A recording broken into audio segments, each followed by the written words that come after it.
yang sudah mencoba mulai masuk ke interpretasi, apa namanya, enggak terlalu banyak teksnya ya, dan, di kita sendiri juga kan lebih ke Islam dan Kristen ya. Nah, bagaimana kondisi perempuan sebelum Kristen dan Islam lahir? Ya, ini aku posisikan dulu Kristen karena, kelahiran agama monoteis itu kan memang, Yahudi lalu nanti Kristen ya, Kristen, Katolik sebetulnya gitu awalnya itu, dan itu nanti, lalu nanti dilanjutkan dengan agama Islam gitu. Agama Islam sendiri kalau teman-teman, yang muslim dan muslimah di sini mungkin lebih paham dari aku ya gitu, bahwa di Islam sendiri sebetulnya merangkul, apa namanya, ajaran agama sebelumnya gitu. Jadi kalau kita kenal, Nabi Isa gitu dan itu banyak cerita-cerita yang memang masuk di dalam, ajaran, Islam ya, maksudnya cerita-cerita yang diambil dari kitab-kitab suci sebelumnya gitu. Dan, apa namanya, bagaimana kondisi perempuan sebelum Kristen dan Islam lahir, ini mau tidak mau memang kita harus kembali kepada misogyni dalam mitologi Romawi dan Yunani. Jadi setelah, sekali lagi kalau zaman prasejarah kita baru mulai melakukan penelusuran gitu, tapi yang pasti setelah tulisan itu ditemukan, kita akan bisa melihat, membaca, memahami, menelusuri mitologi, yang sudah tertulis gitu dan dari mana, dengan mana, apa, nenek moyang kita dulu hidup gitu ya. Jadi, dari mitologi Romawi Yunani gitu yang nanti sebetulnya kalau kita sudah tonton itu videonya ya dan teman-teman yang ikut di kelas juga gitu, itu, misogyni memang kebencian terhadap perempuan itu yang akan, apa namanya ya, masuk juga gitu ke dalam, teks-teks agama gitu, ajaran agama pada zaman itu. Karena memang sudah begitu berakarnya kan gitu, misogyni ini gitu, menjadi bagian dari kehidupan sehari-hari yang sudah disadari lagi gitu, bahwa itu, eee, apa, sebetulnya, misogyni gitu. Ya itu, jadi kalau kita ingin mengulik kembali kondisi perempuan saat itu bagaimana? Itu sangat penting untuk melakukan reinterpretasi sebetulnya terhadap ajaran agama. Karena dalam ajaran agama apapun gitu, mmm, maksudku, Kristen dan Islam ini kita akan lihat sebetulnya ada visi kesetaraan, ya. Nah, kalau teman-teman, apa sih, ini kan dibilangnya sering disebut sebagai agamanya, Abraham atau Ibrahim ya di dalam Islam gitu. Dan mereka ini sebetulnya dipanggilnya sebagai patriark-patriark, jadi, patriarki-patriarki sebetulnya karena, apa namanya, dari merekalah kan sebetulnya nanti akan ada keturunan, nanti akan ada Yesus dan, ada Nabi Muhammad gitu ya. Nanti kan dari Ismail gitu, terus nanti, dari Yusuf gitu untuk Yesus gitu. Dan teman-teman perhatikan kalau teman-teman perhatikan gitu, ini, selalu, kita tidak bilang keturunannya Maria Maria misalkan, keturunannya Bunda Maria, kita tidak sebut begitu, tapi keturunannya Yusuf gitu. Dan, Nabi Muhammad misalkan nanti kita bilang keturunannya Ismail gitu, tapi itu selalu sebutannya akan mengacu kepada laki-laki.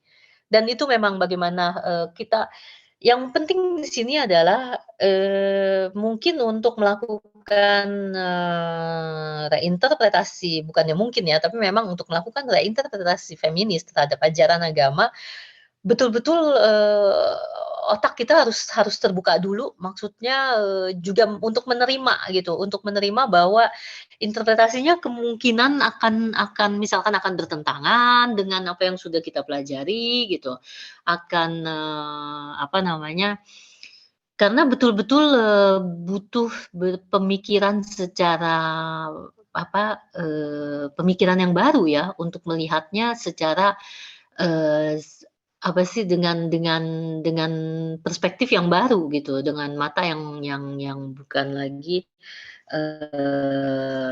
seperti dulu gitu.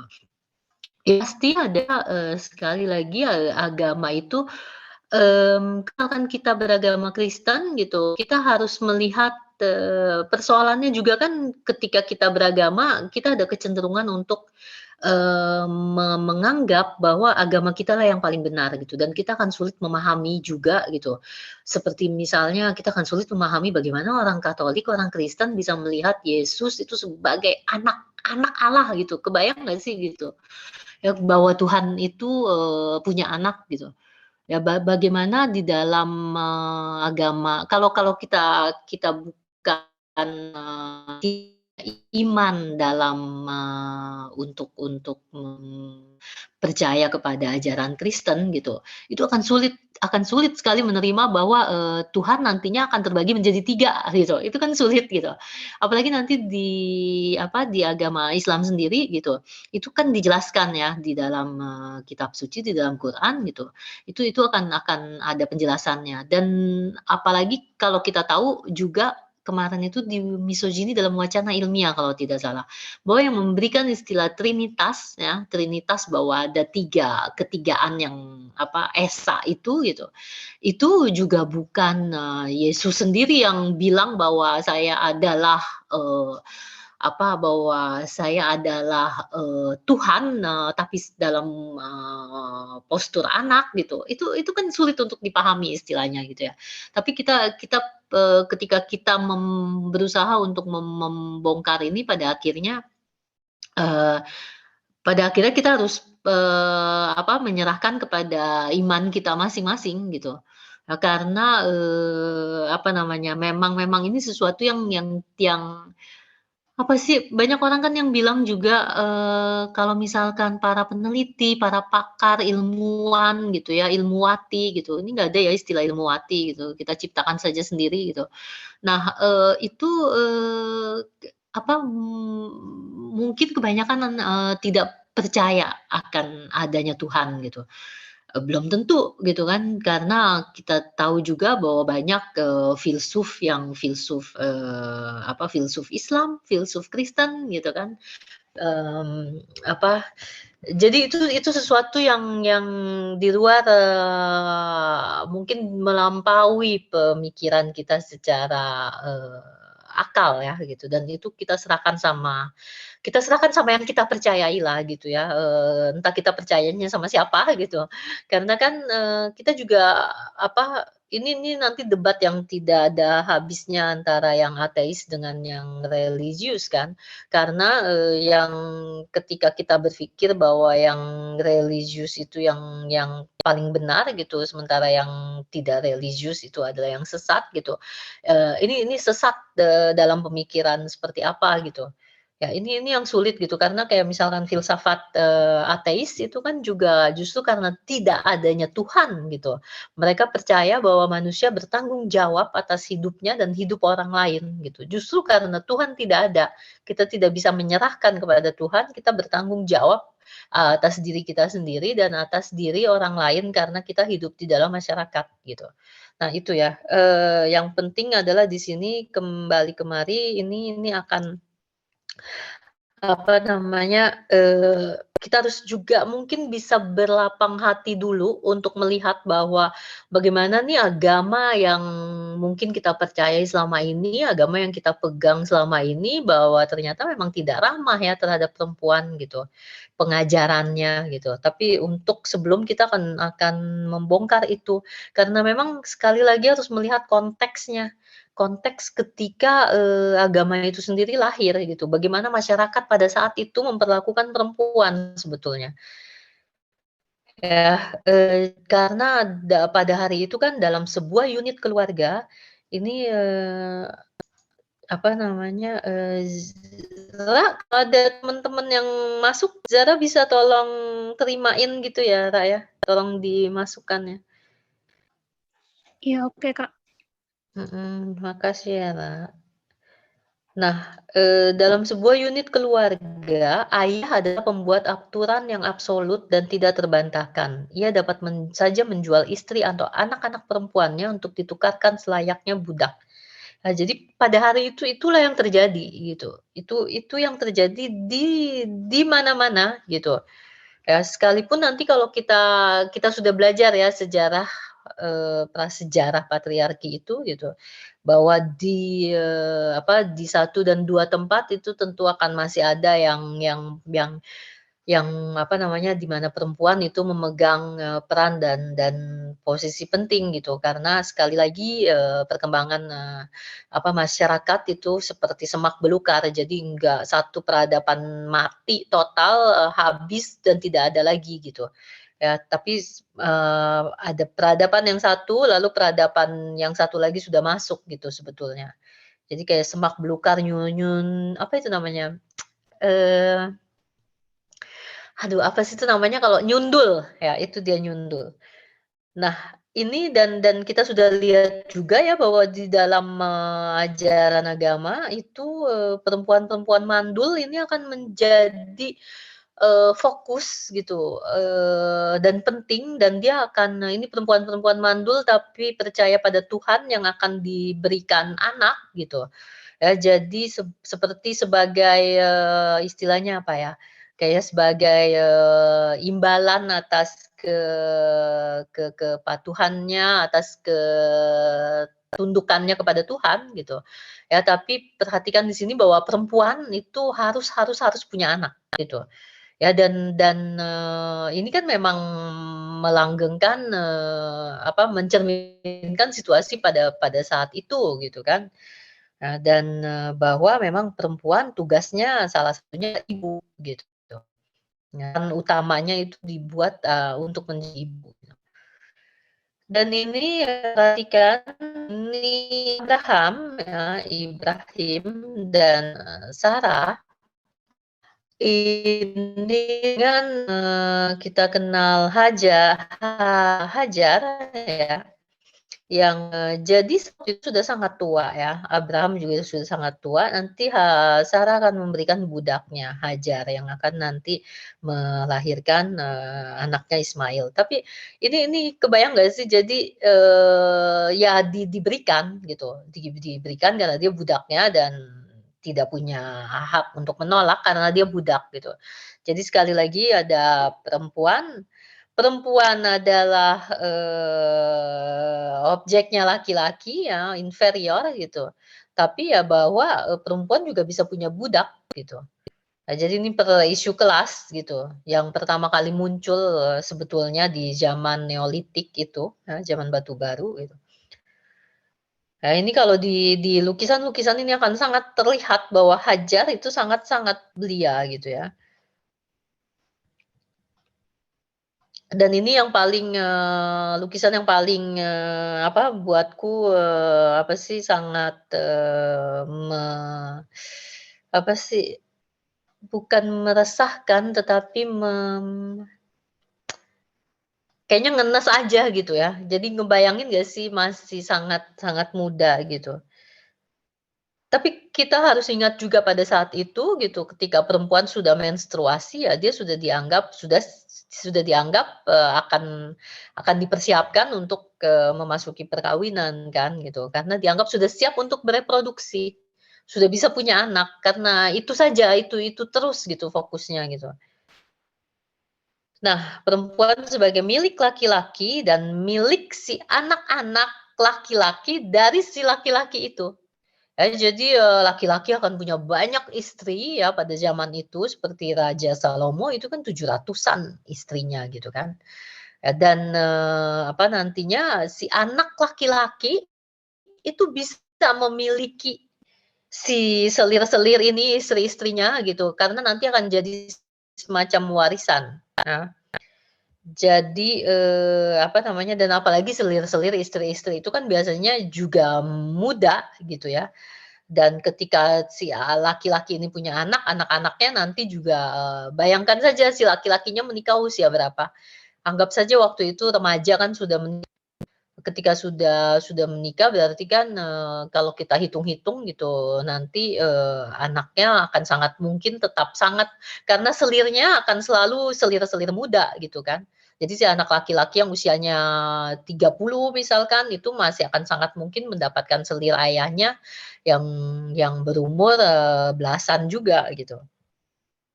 Nah, ini dia, ya, ini kondisi perempuan pada zaman itu gitu.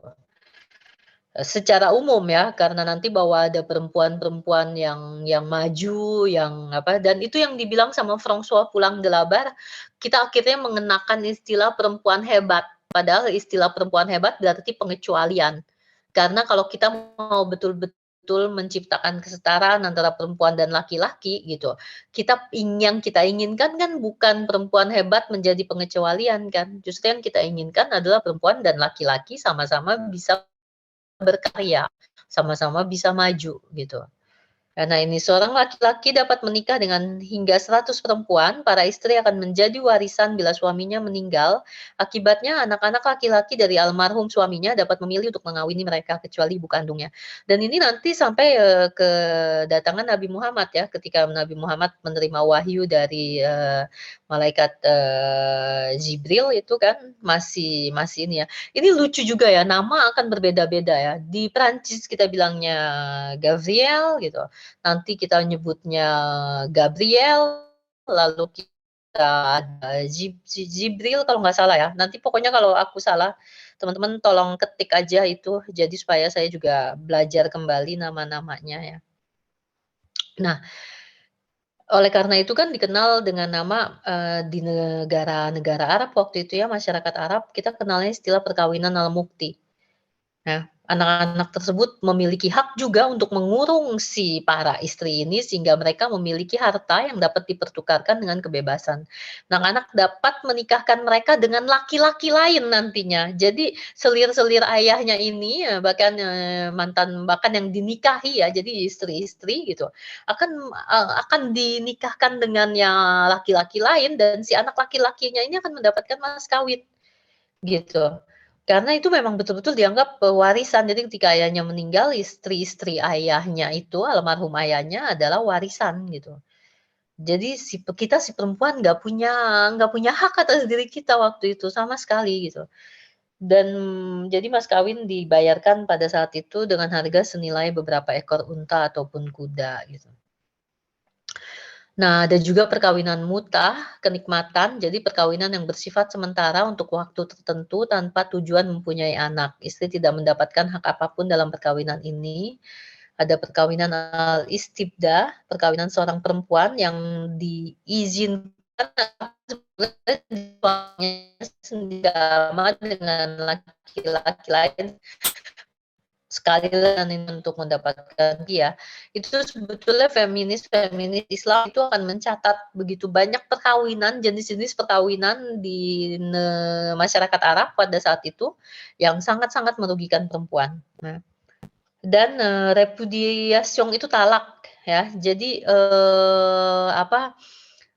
baik sebelum, zaman, pada saat, Yesus itu sudah ada, itu, laki-laki berhak menalak istrinya kapan saja gitu dan nggak ada alasan gitu, dan persoalannya adalah istri ketika dia ditalak gitu kan, dan itu berarti cerai langsung gitu dan tidak punya hak apapun gitu. Dan, kalau misalkan dia masih anak gadis, dia dilindungi ya, terima kasih untuk pelindung-pelindung ini ya, itu ironis ya teman-teman, itu untuk menyindir gitu. Karena si perempuan akan selalu di bawah proteksinya si ayah ya, atau abang laki-lakinya, atau bahkan, adik laki-lakinya, karena yang pasti adalah di bawah, proteksi laki-laki gitu. Jadi kalau sudah tidak ayah nanti ada pamannya, ada siapanya gitu ya. Nah, sementara kalau dia sudah menikah berarti kan, suami adalah pelindungnya gitu, dan tapi kalau dia janda gitu, itu nggak punya, dan ini di mata masyarakat ini akan sangat-sangat mengerikan gitu posisinya ya, dan biasanya, janda bahkan sampai sekarang janda itu akan selalu kesulitan gitu di dalam apa namanya, ekonomi dan seterusnya gitu kan. Dan apalagi, status di mata masyarakat sebetulnya ya, itu yang membuatnya mengerikan karena Karena dia sudah tidak perawan berarti dia sudah mengenal seks, gitu. Dan ketika perempuan sudah mengenal seks ini dianggap dia akan selalu dia sudah tahu yang namanya kepuasan seksual dan dia akan selalu inginkan itu. Jadi dia akan mengganggu kehidupan bermasyarakat karena mengganggu laki-laki lain gitu, dan tentu saja mengganggu, perempuan gitu. Karena, laki-laki lain yang sudah menikah gitu, berarti kan otomatis mengancam kehidupan perempuan lain gitu. Ini membuat posisi janda ini, mengerikan gitu. Nanti janda itu akan masuk dengan sendirinya. Jadi, waktu pembakaran penyihir itu, dia akan masuk kategori penyihir langsung, gitu. Ya karena, statusnya itu, gitu ya. Jadi perempuan lajang, perempuan janda itu, dianggap mengerikan di mata masyarakat, gitu. Nah, apa, ini yang akan, kayak misalkan, talak gitu kan kalau di masyarakat, apa, Arab kita kenalnya dengan istilah talak itu sebetulnya ya istilah yang sama gitu kan dengan repudiation ini gitu. Jadi, kan kalau misalkan, talak ketiga gitu kan itu sudah. Nah tapi waktu itu gitu, si suami bisa mengucapkan, talak talak talak secara bersamaan gitu, ya, 3 kali, secara bersamaan sudah putuslah hubungan gitu.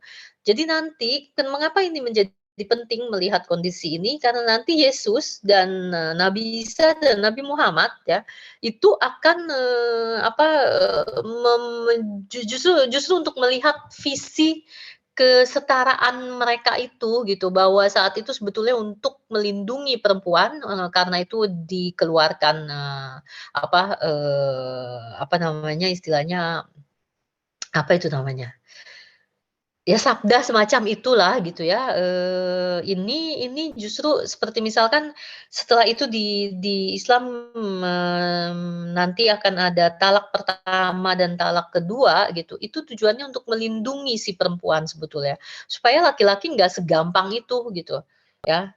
Tapi, apa namanya, talak ketiga ya, apa, jadi talak yang ada talak yang sudah kalau talak ketiga itu kan betul-betul berakhir gitu ya. Nah, nanti talak yang pertama dan talak kedua, itu sebetulnya untuk melindungi perkawinan itu sendiri, gitu, ya. Nanti, talak yang ketiga itu sendiri justru untuk melindungi si perempuan, gitu. Ya karena kan nanti kalau misalkan apa, intinya adalah nggak segampang itu, gitu. Karena kita mikir nih ya, kan aku juga, ya, ini Mas sudah sampai sejauh ini kita menganggap bahwa, oh ya kalau agama Katolik kan ke paus gitu, untuk minta dan tidak bisa bercerai. Kalau misalkan bercerai sementara sudah dinikahkan secara agama Katolik gitu, itu, apa, nanti boleh menikah lagi gitu, tapi nanti kan tidak boleh menerima komuni gitu.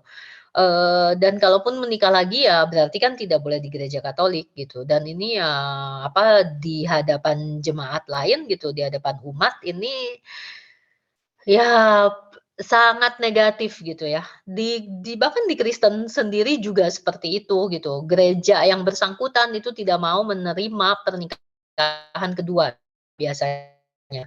Tidak mau menerima, acara pemberkatan, tidak mau melakukan acara pemberkatan itu, gitu. Ya dia akan pergi ke gereja lain yang harus mencari gereja lain, gitu.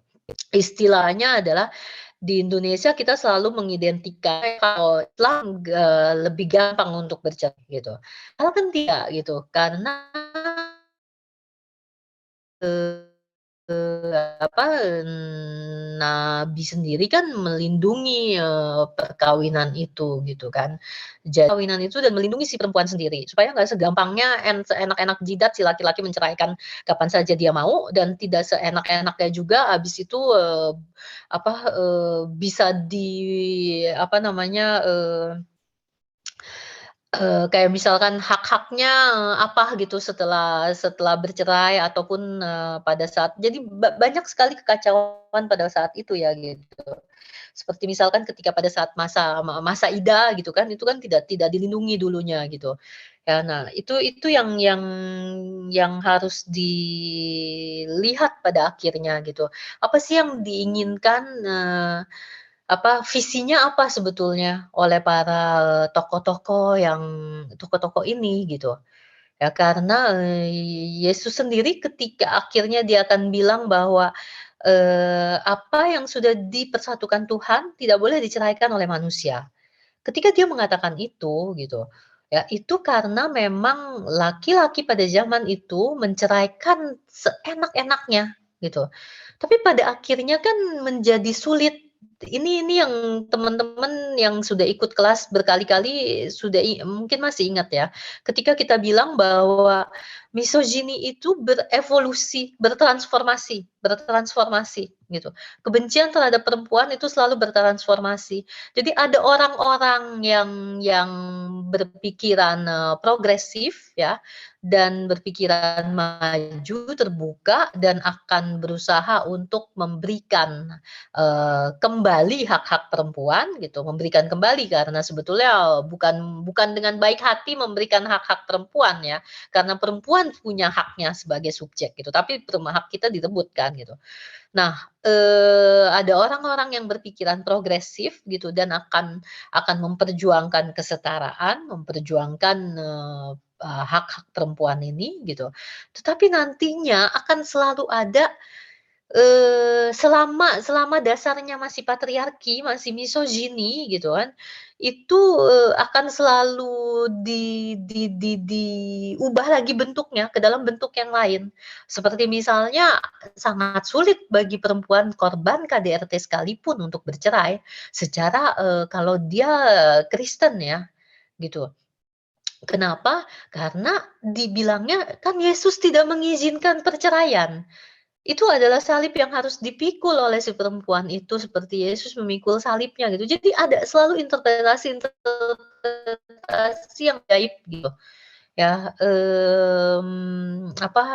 intinya adalah, jadi, kemajuan diambil untuk perempuan kan sebetulnya. Apa yang diucapkan Yesus bahwa tidak disahkan gitu, karena memang pada saat itu seperti itu kondisinya gitu, seenak jidat menceraikan perempuan gitu. Ya, dan ini akhirnya sulit gitu, karena itu memang sekali lagi yang harus dilihat adalah konteksnya. Apa yang diinginkan oleh mereka sebetulnya pada saat agama-agama itu mulai lahir gitu, ya. Apa gitu, ini yang penting yang akan diambil gitu.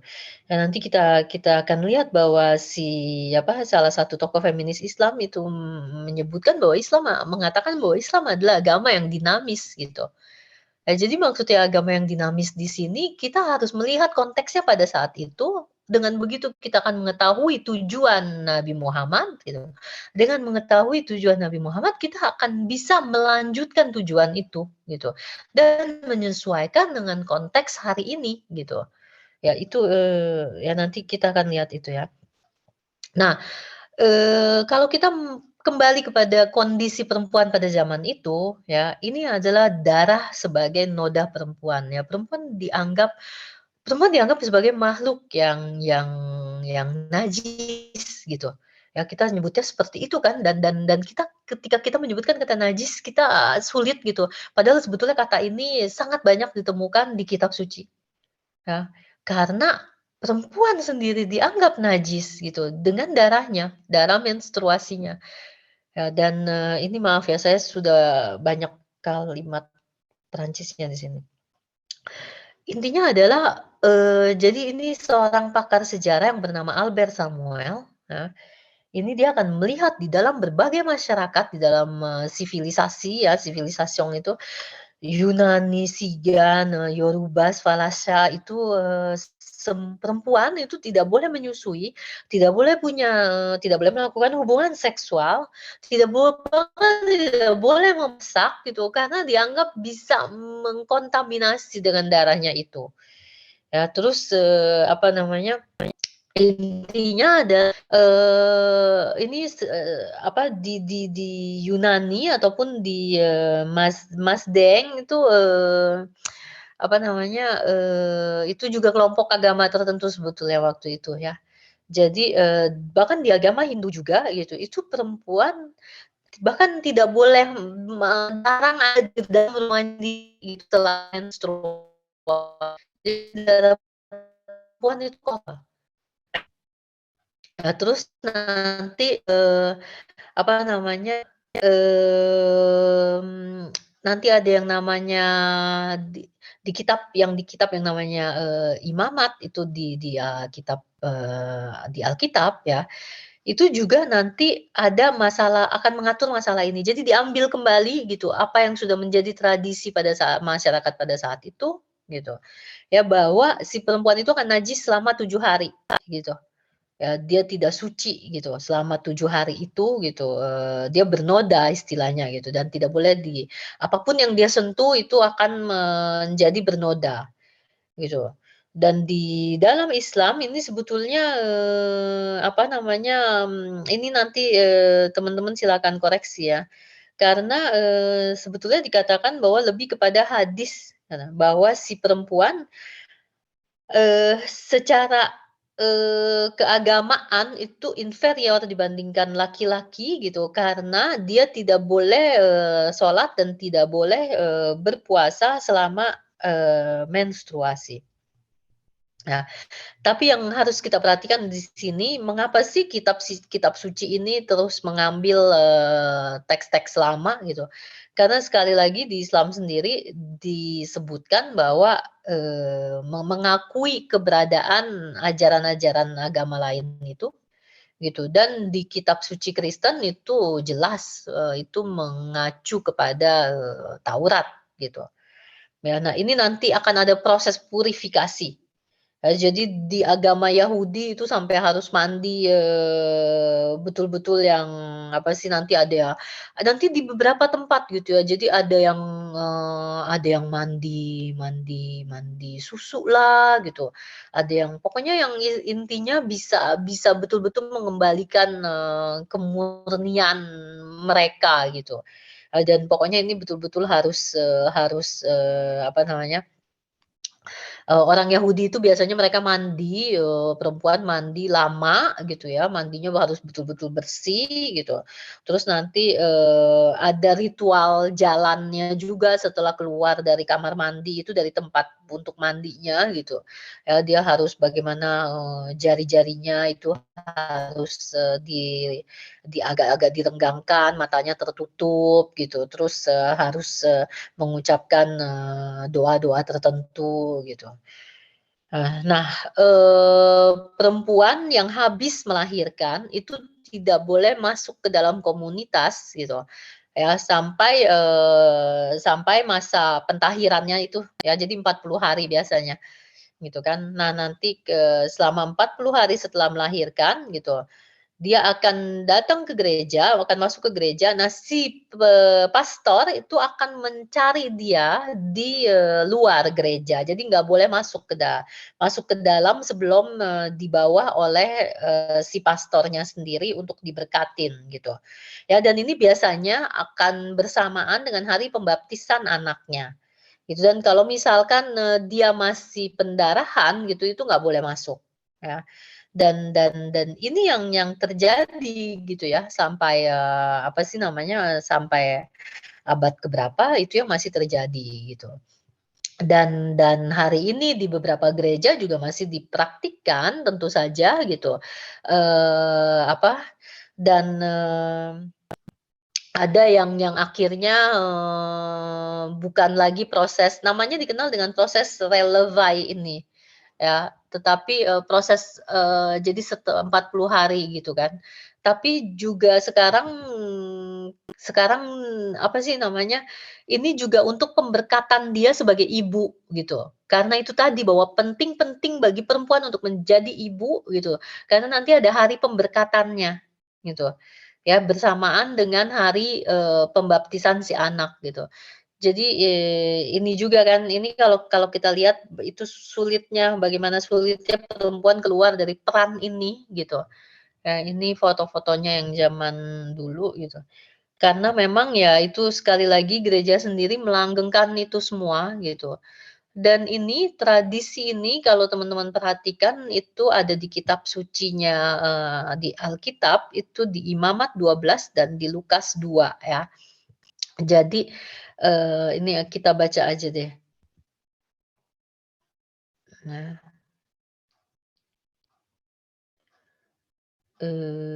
ada gak Imamat? Itu Juni udah masuk belum?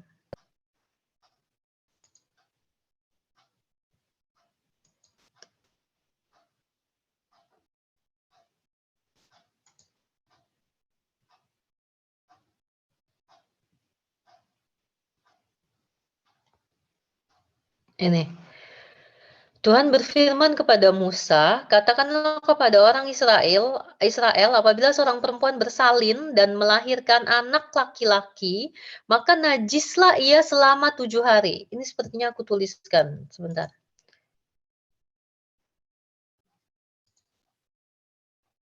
Ya.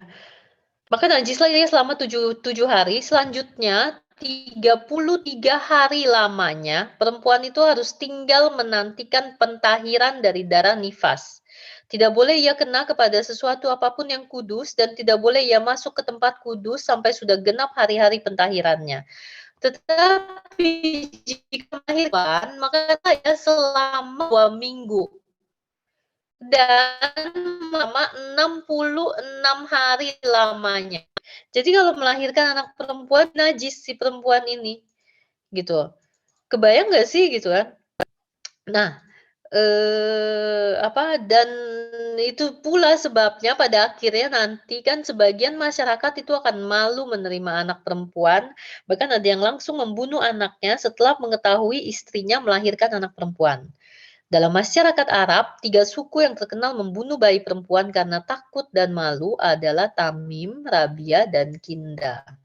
Bayi perempuan bahkan dikuburkan hidup-hidup dan ini di Quran disebutkan ya. Hal ini didasarkan sebuah kisah sebetulnya mengenai anak dari, ini bacanya gimana, Kai bin Asem, seorang pemimpin dari suku Tamim yang tertawan oleh prajurit Numan bin Al-Munter. Eee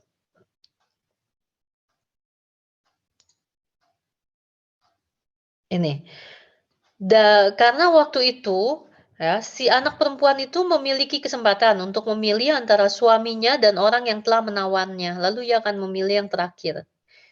Ya, jadi itu dianggap sangat memalukan, pilihan tersebut mengandung konsekuensi melepaskan tingkatan dan gelarnya dalam sukunya dan menerima perbudakan. Ayahnya sangat terhina atas pilihan itu hingga ia kemudian membunuh setiap bayi perempuan yang lahir setelah kejadian itu. Dan ini di Alkitab ya, itu akan ada pengorbanan anak ya, tapi nanti, apa sih, jadi, bayangkan waktu itu ketika agama monoteis belum ada kan gitu, itu kan, manusia masih mencari-cari, bentuk Tuhannya gitu ya, dan nanti inilah yang akan terjadi gitu. Salah satunya adalah dengan pengorbanan pengorbanan anak gitu, dan ini banyak banyak dilakukan gitu.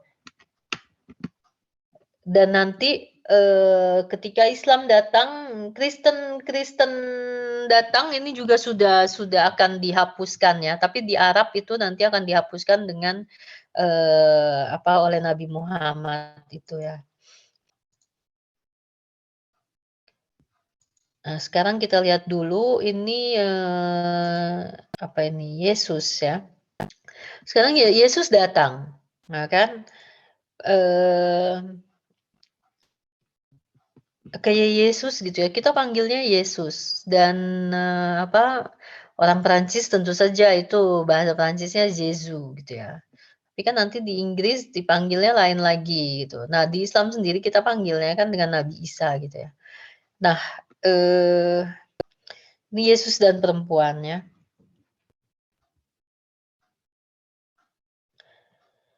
Ketika Yesus datang, ini dengan kondisi-kondisi yang tadi kita sudah sebutkan, ya, bahwa perempuan itu nanti, ini nanti akan mengikuti, seperti, di Katolik sendiri karena Maria Bunda Yesus itu akan membawa Yesus juga jadi Maria akan tetap mengikuti, proses pentahiran itu ya. yang sudah ada dalam tradisi gitu. Ya sesuai dengan, hukum Musa dibilangnya, dengan hukum Taurat itu gitu. Dan semua anak laki-laki yang pertama gitu ya, itu akan diserahkan kepada Tuhan. Jadi akan dibawa dipersembahkan kepada Tuhan, tapi hanya anak laki-laki ya, anak perempuan tidak. Itu. Jadi itu dulu yang kita bayangkan, posisi perempuan pada saat itu, ya. Dan di negara Arab ketika zamannya Nabi Muhammad itu bahkan anak bayi perempuan ada yang dikuburkan langsung hidup-hidup gitu. Ketika, perempuan kuburkan hidup-hidup gitu. Nah, dan ketika Yesus masuk, Yesus lahir gitu kan, Yesus datang, dia besar gitu kan, dan dia sudah mulai, Eee, mulai mulai berkhotbah istilahnya ya, jadi mulai pergi di jalan, apa namanya, ketemu sama orang banyak kan dia mulai didengarkan orang karena apa? Karena dia pemikirannya sangat-sangat progresif dibandingkan masyarakat pada saat itu, gitu kan. Ini kisah dengan perempuan yang dituduh melakukan perzinahan. Pertama, perempuan pada saat itu bisa dengan mudahnya dituduh berzina. Ya kan? Nah itu kenapa? Karena itu supaya salah satu alasan laki-laki untuk menceraikan dia gitu, atau laki-laki yang sudah tidak cinta pada istrinya, atau ada masalah apa dengan istrinya, istrinya akan gampang saja diperlakukan macam-macam gitu. Dan itu sendiri nanti di Islam sebetulnya itu diaturkan bahwa harus ada 4 orang yang melihat secara langsung. Sebetulnya tujuannya apa? Karena nggak gampang kan ada 4 saksi mata gitu.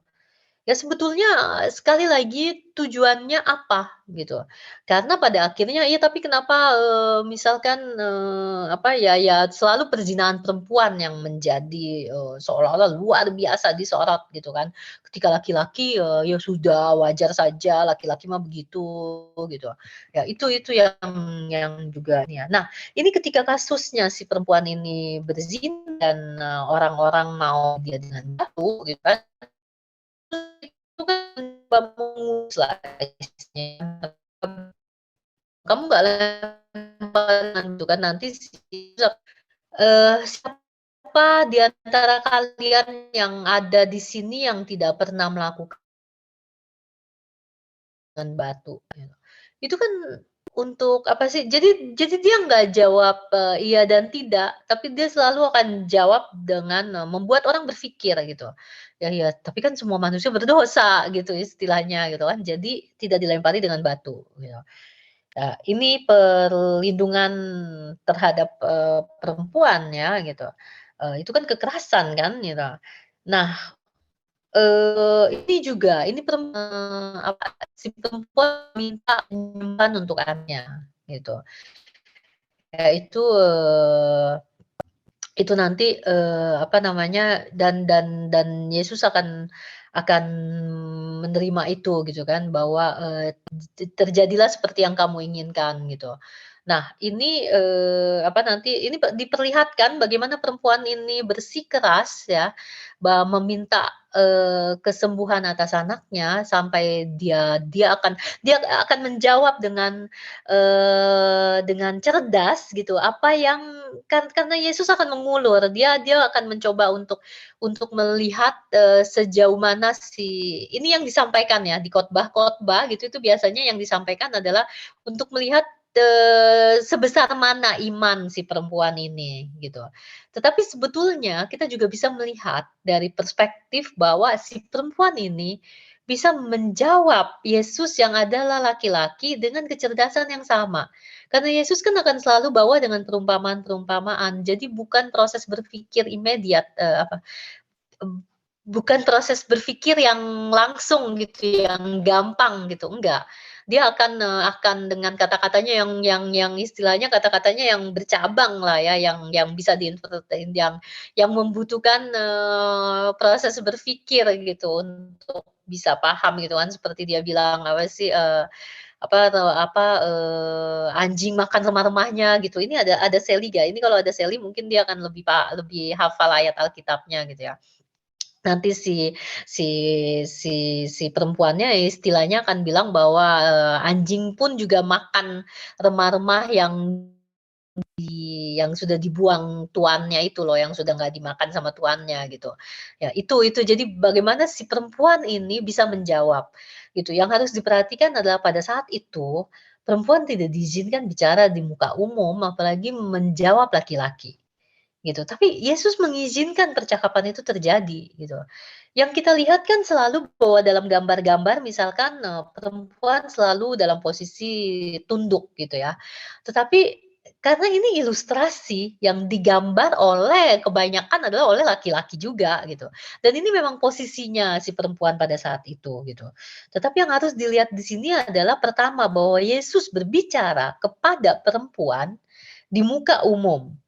Dan bahwa Yesus mengizinkan si perempuan untuk berbicara dan untuk menjawab dia dengan ke apa ya, keanggunan elegansi yang sama gitu, elegan, sama-sama elegan karena sama-sama melibatkan proses berpikir untuk menjawabnya gitu.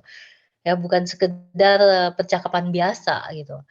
Nah ini kan si laki-laki kalau udah kamu diusir dari rumah gitu, si istri harus pergi dengan anaknya gitu ya.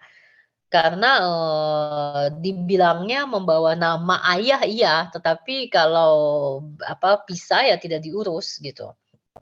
Ini yang juga Yesus coba lindungi itu tadi ya dengan, bilang bahwa nggak bisa apa yang sudah dipersatukan Tuhan tidak boleh diceraikan oleh manusia. Sebetulnya untuk melindungi perempuan pada saat itu yang harus dengan segera pergi meninggalkan rumah si suami gitu, ya dan nanti nggak tahu lagi bagaimana gitu. Dan nanti Yesus bahkan bicara dengan perempuan, Samaria, ya, dan perempuan Samaria ini adalah perempuan yang dikenal pada saat itu tentu saja sebagai bukan perempuan baik-baik, ya, istilahnya seperti itu. Mengapa dia tidak dianggap sebagai perempuan baik-baik? Karena dia janda berkali-kali, gitu. Ya, dan, ketika janda berkali-kali tentu saja anggapannya negatif gitu kan. Dan, tapi Yesus mau berbicara dengan dia di sumur waktu itu dan sumur kan sebetulnya tempat pertemuan ya pada orang-orang pada zaman itu gitu. Yang berarti semua orang bisa melihat sebetulnya. Tapi dia akan berbicara dan akan, berbicara tentang, Tuhan gitu. Sesuatu yang sebetulnya pada saat itu hanya menjadi pembicaraan antar laki-laki, you know. Ya, ini gitu. Dan yang paling menarik adalah, apa yang ingin dia sampaikan, jadi ada, pasangan adik kakak ini si Maria dan Marta. Ya, ini, menyambut kedatangan Yesus di rumahnya, si Maria akan memasak, melayani tamu dan sebagainya, si Marta, maaf si Marta ya. Si Maria itu akan duduk di sebelah Yesus dan, belajar kitab suci sama, membaca ya istilahnya dan berdiskusi dengan Yesus dan jadi Yesus membiarkan si Maria berdiskusi dengan dia sementara ada laki-laki, tentu saja banyak laki-laki lain gitu. Dan tapi, Yesus itu sih mau bantuin saya, "Kamu kamu minta dia dong bantuin saya," gitu, istilahnya gitulah ya. Nah, si Yesus akan menjawab gitu, mari memilih yang terbaik darinya gitu. Jadi justru, kamu kamu ini malah repot-repot gitu kan melakukan sesuatu yang tidak penting karena sebetulnya dia sudah memilih yang terbaik darinya. Tentu saja ayat ini bisa diinterpretasikan seperti yang selama ini diinterpretasikan bahwa memilih yang terbaik dalam arti belajar kitab suci gitu, belajar tentang ketuhanan gitu. Ya, tetapi yang juga ingin disampaikan adalah peran kodrati perempuan bukanlah memasak kan, gitu. Jadi ini nggak penting, yang ini bukan yang paling penting gitu. Yang penting justru adalah belajar bersama, gitu. Jadi sesuatu yang sifatnya, ini ingin menggambarkan bahwa peran perempuan itu bukan di sini gitu. Ya kamu kamu tinggalkan aja justru masakmu itu gitu dan bergabunglah bersama kami gitu. Ya, itu gitu. Nah, nanti yang paling paling penting gitu, itu nanti adalah, tentang, di Kristen itu akan dikenal kebangkitan Yesus. Jadi orang Kristen percaya pada kelahiran Yesus sebagai kabar baik gitu, bahwa Yesus lahir karena Yesus dianggap sebagai Mesias gitu, juru selamat gitu, ya. Tetapi, apa namanya, dan sebetulnya dengan kedatangan Yesus gitu, itu diyakini sebagai menghapus dosa manusia, ya, yang berarti dosa manusia itu kan dosa dua-duanya, perempuan dan laki-laki. Tapi nanti yang kita kenal adalah bahwa agama itu ditunggangi ya, sehingga, selalu tetap dibilang bahwa Hawa lah pembuat dosa itu gitu. Padahal dosanya kan sudah dihapus dengan kedatangan kedatangan Yesus gitu. Ya kalau orang Kristen percaya itu gitu, seharusnya dia sudah percaya bahwa dosanya Hawa sendiri sudah dihapus gitu. Nah, tapi anggaplah kita masuk ke sini ya, jadi nanti ada kebangkitan, jadi Yesus mati, tapi setelah itu bangkit ya, itu juga kabar baik gitu ya, dan ini yang dipilih adalah perempuan, 3 perempuan untuk menjadi saksi kebangkitannya gitu, dan bahkan di dalam, kitab tertentu gitu, ini si Maria Magdalena ini yang paling pertama gitu, nanti dia akan bertemu dengan Yesus sendiri gitu. Jadi, karena yang 3 ini malaikat Tuhan yang mengabarkan kebangkitan gitu. Tapi Maria yang akan bertemu dipilih oleh Yesus sendiri untuk menjadi orang yang pertama yang bertemu dia setelah kebangkitannya gitu. Ini nggak usah ini ya. Jadi intinya, "Perempuan, mengapa kamu menangis? Apa yang kamu cari?" Gitu kan. "Apa yang kamu cari itu sebenarnya kamu sudah punya," dia bilang. "Itu, kamu tidak tahu," dia bilang "itu adalah kebahagiaan abadi, kegembiraan abadi, kebenaran gitu yang paling, kebenaran sejati," gitu kan maksudnya. "Dan itu ada di hatimu," gitu. Ya jadi dia bilang katanya, "Hatimu itulah makamku," dia bilang, "Saya tidak mati, tapi saya beristirahat di hatimu itu." Maksudnya adalah dia sebetulnya ingin memberkati si Maria Magdalena untuk dia yang akan mengabarkan kabar baik itu, gitu. Dan, ini kan kita selalu bilang bahwa, seperti rasul ya, kalau di Kristen itu akan dikenal Rasul Paulus lah, rasul ini, rasul itu, semua laki-laki. Ya, tapi sebetulnya kalau dibilang rasul yang berarti adalah pemberita gitu kan, yang pertama kali dipilih siapa? Perempuan, itulah Maria Magdalena gitu. Nah, ini ya. Dan nanti sebetulnya di Alkitab itu sendiri, itu ada tokoh-tokoh perempuan, ya. Seperti misalkan Junia, ada Lydia, ada Prisil Priscilla mungkin di kita gitu ya. Ini nanti memang dia akan bersama dengan suaminya, ada pasangannya ya. Ini Lydia ini, Febe kayaknya di kita gitu kan. Ini tokoh-tokoh perempuan dalam Alkitab, nanti juga ada 4 anak perempuan Filipus dan 4 anak perempuan Filipus kalau di sini dia menikah menikah gitu kan, lalu nanti ada satu yang janda itu siapa ya? Kalau nggak salah. Nah, entah Lydia entah Febe ini aku sudah lupa, yang pasti 4 anak perempuan Filipus ini adalah 4 anak perempuan lajang, gitu. Berarti menjadi lajang gitu di dalam, Kristenan, tapi ternyata bisa menjadi juga pengkhotbah gitu loh, pelayan-pelayan gitu, maksudnya dipilih oleh Tuhan gitu. Ya, jadi bukan berarti, lajang itu, karena kan harus menikah, harus punya anak gitu.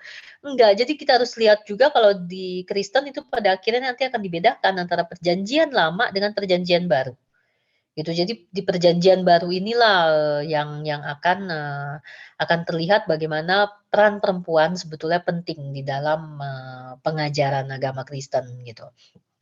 Nah, dan bahwa nanti eee, akan selalu ada ayat-ayat yang dalam tanda kutip "mengerikan", ya, karena ayat-ayat bisa diinterpretasikan sekalipun. Seperti nanti Rasul Paulus itu akan meminta perempuan dan bilang bahwa, bahwa laki-laki itu adalah gambaran Tuhan dan perempuan adalah kemuliaan laki-laki, gitu. Jadi nanti, jadi oleh karena itu perempuan tetap harus berkerudung atau dan sebagainya gitu ya. Itu nanti akan dibongkar oleh para teolog feminis gitu, ya. konteksnya apa gitu. Dan ini, di Prancis sendiri itu akan ada Christine de Pizan ya, dia bukan teolog feminis ya, tetapi nanti dia akan menulis, di dalam tulisannya ada satu yang sangat terkenal, dia akan membawa kehidupan 159 figur perempuan yang signifikan dalam kehidupan bermasyarakat. Dan dia termasuk yang akan mereinterpretasi Jezebel yang sudah kita pelajari minggu lalu. Ya, dia akan mereinterpretasi itu, dia akan membawa Judith, dia akan membawa Deborah, dia akan membawa kisah-kisah perempuan yang penting di dalam, kitab suci, gitu. Juga Ratu Saba, nanti kita akan belajar Ratu Saba, Ratu Bilqis, Bilqis ya kalau nggak salah di Islam dikenalnya. Lalu ada Marie de Gournay. Marie de Gournay ini juga bukan teolog feminis, tapi dia akan bicara dengan teologi feminis karena dia sangat Katolik gitu, ya sangat religius maksudku. Jadi nanti laki-laki dan perempuan begitu satu, sehingga jika laki-laki lebih dari perempuan, perempuan juga lebih dari laki-laki. Kenapa dia bilang begitu? Karena dia bilang manusia diciptakan laki-laki dan perempuan, demikian kata Alkitab. Keduanya adalah satu. Katanya Yesus dipanggil sebagai anak Allah, sementara kita mengidentikan Allah dengan laki-laki gitu. Padahal dia sendiri dilahirkan hanya dari perempuan, katanya. Jadi kalau si Allah ini sendiri akhirnya mengambil Yesus sebagai anaknya, padahal Yesus dilahirkan hanya dari perempuan tanpa, Yusuf katanya. Ya karena, itu katanya lah apa, hamil tanpa tanpa aktivitas seksual gitu. Jadi ini kan merupakan kesempurnaan total katanya, yang merupakan bukti dari kesatuan 2 jenis kelamin ini. Jadi kan, orang Kristen itu memanggil Allahnya, Tuhannya itu dengan Allah Bapa, ya. Si Yesusnya itu dipanggil Allah Anak, gitu. Yesus ini lahir dari siapa? Cuma dari Maria sendiri tanpa campur tangan laki-laki. Sementara dia dipanggil menjadi Allah Anak, sementara bapaknya dalam tanda kutip laki-laki gitu. Jadi si si Marie de Gournay ini bermain kata gitu ya. Jadi dia bilang kalau begitu laki-laki dan perempuan begitu satu. Jadi kalau laki-laki dianggap perempuan lebih dari laki-laki dia bilang. Dan jika kitab suci menyatakan bahwa suami adalah kepala perempuan, kekonyolan terbesar yang laki-laki lakukan adalah meyakininya sebagai hak istimewa untuk bertindak sekehendak hati mereka atas nama harkat dan martabat. Karena sebetulnya karena Yesus dia panggil sebagai kepala gereja, dan sebagai kepala gereja Yesus sendiri sudah menunjukkan bahwa kepala itu justru tugasnya adalah melayani. Dan Yesus menunjukkan ini dengan melayani si apa namanya, murid-muridnya, dia membasuh kaki murid-muridnya, gitu. Yang seharusnya, dilakukan oleh seorang tuan kan, gitu, oleh seorang pemimpin, oleh apa, yang dilakukan oleh, seorang murid kepada, gurunya gitu, bukan kebalikannya. Tapi Yesus justru menunjukkan bahwa sebagai kepala justru dia melayani, gitu. Dan, maksudnya si Marie de Gournay di sini kalau di kitab suci dinyatakan bahwa suami adalah kepala perempuan dan akhirnya, laki-laki justru menjadikan itu, sebagai hak istimewa untuk bertindak sekehendak hati mereka, ini justru konyol. Karena kepala perempuan berarti dia harus melayani si perempuan, gitu maksudnya. Nah, nilai laki-laki dan perempuan itu setara sebab Tuhan menganugerahi kreasi dengan penghargaan yang sama. Ya, ini kembali kepada kitab suci, ia menciptakan mereka laki-laki dan perempuan. Karena sebetulnya ya, di dalam Alkitab, nah ini masalah penerjemahan lagi-lagi ya.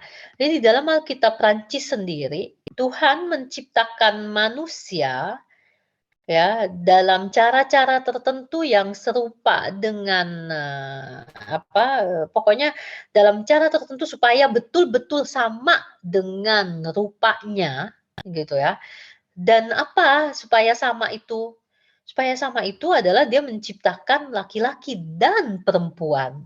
Yang dimaksud di sini adalah berarti bukankah dengan begitu,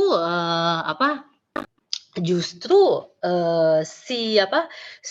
Tuhan ini kan Tuhan itu sendiri dipanggilnya selalu sebagai, Bapa di dalam ajaran agama Kristen gitu. Berarti Tuhan sebetulnya bukan maskulin, Tuhan adalah laki-laki dan perempuan gitu.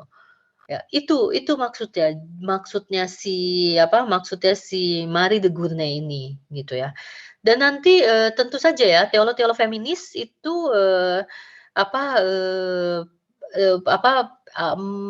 akan mengambil, menginterpretasikan mungkin secara berbeda gitu. Apakah yang pasti yang sama adalah bahwa Tuhan pun bisa punya imaji feminin gitu. Jadi bahwa kita jadi Allah Bapa ini gitu. Ya ini sulit gitu. Ya karena bapak ini betul-betul patriarkinya di situ gitu ya, bapak kan gitu. Ya ini yang sulit, Sally udah masuk belum itu?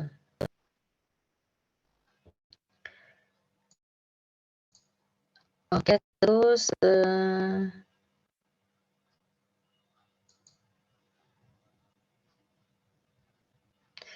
nah ini nanti ada, Marie Mogere ini mendirikan Asosiasi Feminis Katolik pertama dan Jurnal Feminis Katolik, ya.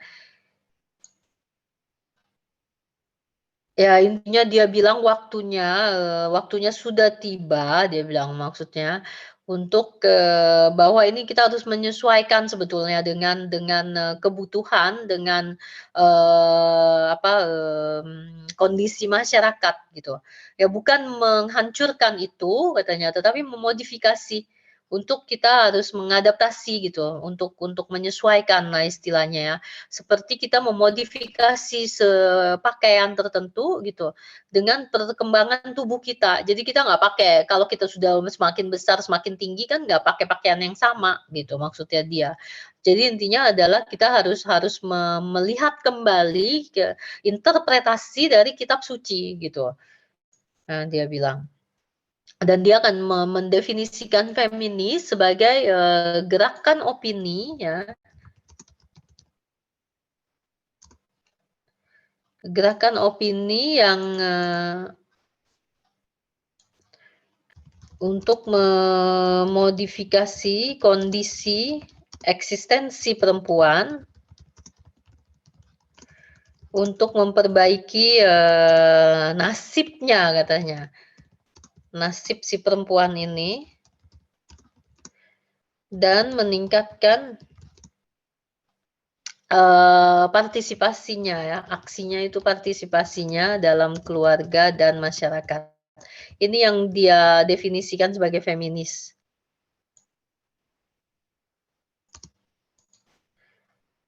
Jadi untuk memodifikasi, kondisi mengubah maksudnya mengubah, kondisi eksistensi perempuan untuk memperbaiki nasib perempuan dan meningkatkan partisipasinya dalam keluarga dan masyarakat. Jadi kan karena waktu itu, apalagi di kelompok bourgeois, perempuan sama sekali tidak punya peran di dalam masyarakat dan ini harus sebetulnya yang si Christine de Pizon itu, ini aku jadi kelewatan si Pulang Delabar tadi ya. Si Christine de Pizon ini waktu dia mengambil, perempuan 159 figur perempuan ini, ya, ini, tujuannya akhirnya nanti dia akan menyimpulkan bahwa perempuan mampu dan telah berkontribusi secara signifikan dalam kehidupan masyarakat, gitu. Karena figur perempuan yang partisipasi dan dia ingin ini, gitu. Dan di Prancis kita punya Pulang Delabar tentu saja seorang pastor yang akhirnya menjadi pendeta ya, karena kan di dalam Katolik perempuan tidak boleh jadi pemimpin dalam gereja, sementara di dalam Protestan itu boleh gitu. Jadi, nanti menurut dia perempuan bisa menjadi pemimpin gereja gitu. Ya ini teman-teman yang baca buku Akhir Penjantanan Dunia ini mungkin lihat bahwa saya ambil Pulang Delabar di bagian akhir karena dia tidak pernah menyebut dirinya sebagai teolog feminis, tapi dia memang seorang pendeta ya, dan mantan pastor gitu. Jadi nanti, banyak mengambil, dia banyak membongkar sebetulnya, kitab suci gitu. Tapi dia sebetulnya lebih ke Kartesian. Jadi, dia pengikut pengikut Descartes ya. Jadi dia akan memisahkan, ini Descartes hari ini hari ulang tahunnya ya. Jadi dia akan memisahkan tubuh dan pikiran gitu untuk mendukung ide kesetaraan perempuan dan laki-laki. Gitu. Jadi bahwa, tubuh itu, tidak mempengaruhi cara berpikir gitu. Ya itu 2 hal yang berbeda. Dalam arti bahwa kalau perempuan punya rahim bukan berarti, dia hanya untuk melahirkan dan tidak bisa berpikir gitu. Ya, nanti dia memakai, teorinya Descartes, jadi teori Descartes, untuk, prinsip dasarnya itu kan keraguan. Jadi harus selalu meragukan gitu. Harus selalu bukan kepastian yang menciptakan kebenaran, tetapi keraguan. Opini adalah sesuatu yang tidak pasti, semua yang meragukan adalah salah atau palsu menurut Descartes gitu. Ya jadi, bahwa laki-laki superior dari perempuan itu adalah opini. Gitu, menurut si Pulang Delabar gitu. Ini opini yang beredar di dalam masyarakat dari zaman ke zaman gitu, dan opini ini harus dibongkar gitu, untuk ditunjukkan emangkah benarkah seperti itu laki-laki superior dibandingkan perempuan gitu. Karena dari pengalamannya dia sebagai, pemimpin umat ya, pemimpin jemaat, dia akan berdiskusi dengan perempuan dan dia melihat bahwa banyak perempuan cerdas dan bahkan lebih cerdas daripada karena si tidak boleh sekolah, tidak boleh baca-baca buku yang nanti sakit kepala katanya, nanti sakit dan apalagi nanti, kalau pas dia menstruasi itu, terhambat gitu, ya. Jadi semakin, pokoknya intinya, dihambat aksesnya untuk, masalah intelektual gitu. Tapi ternyata karena dilarang gitu, si perempuan ini akan mencoba memanfaatkan apa yang bisa dia manfaatkan dari lingkungannya.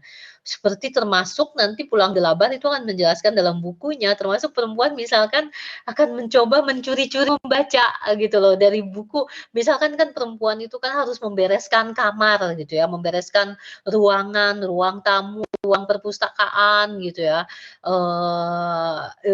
karena tugas perempuan di rumah gitu.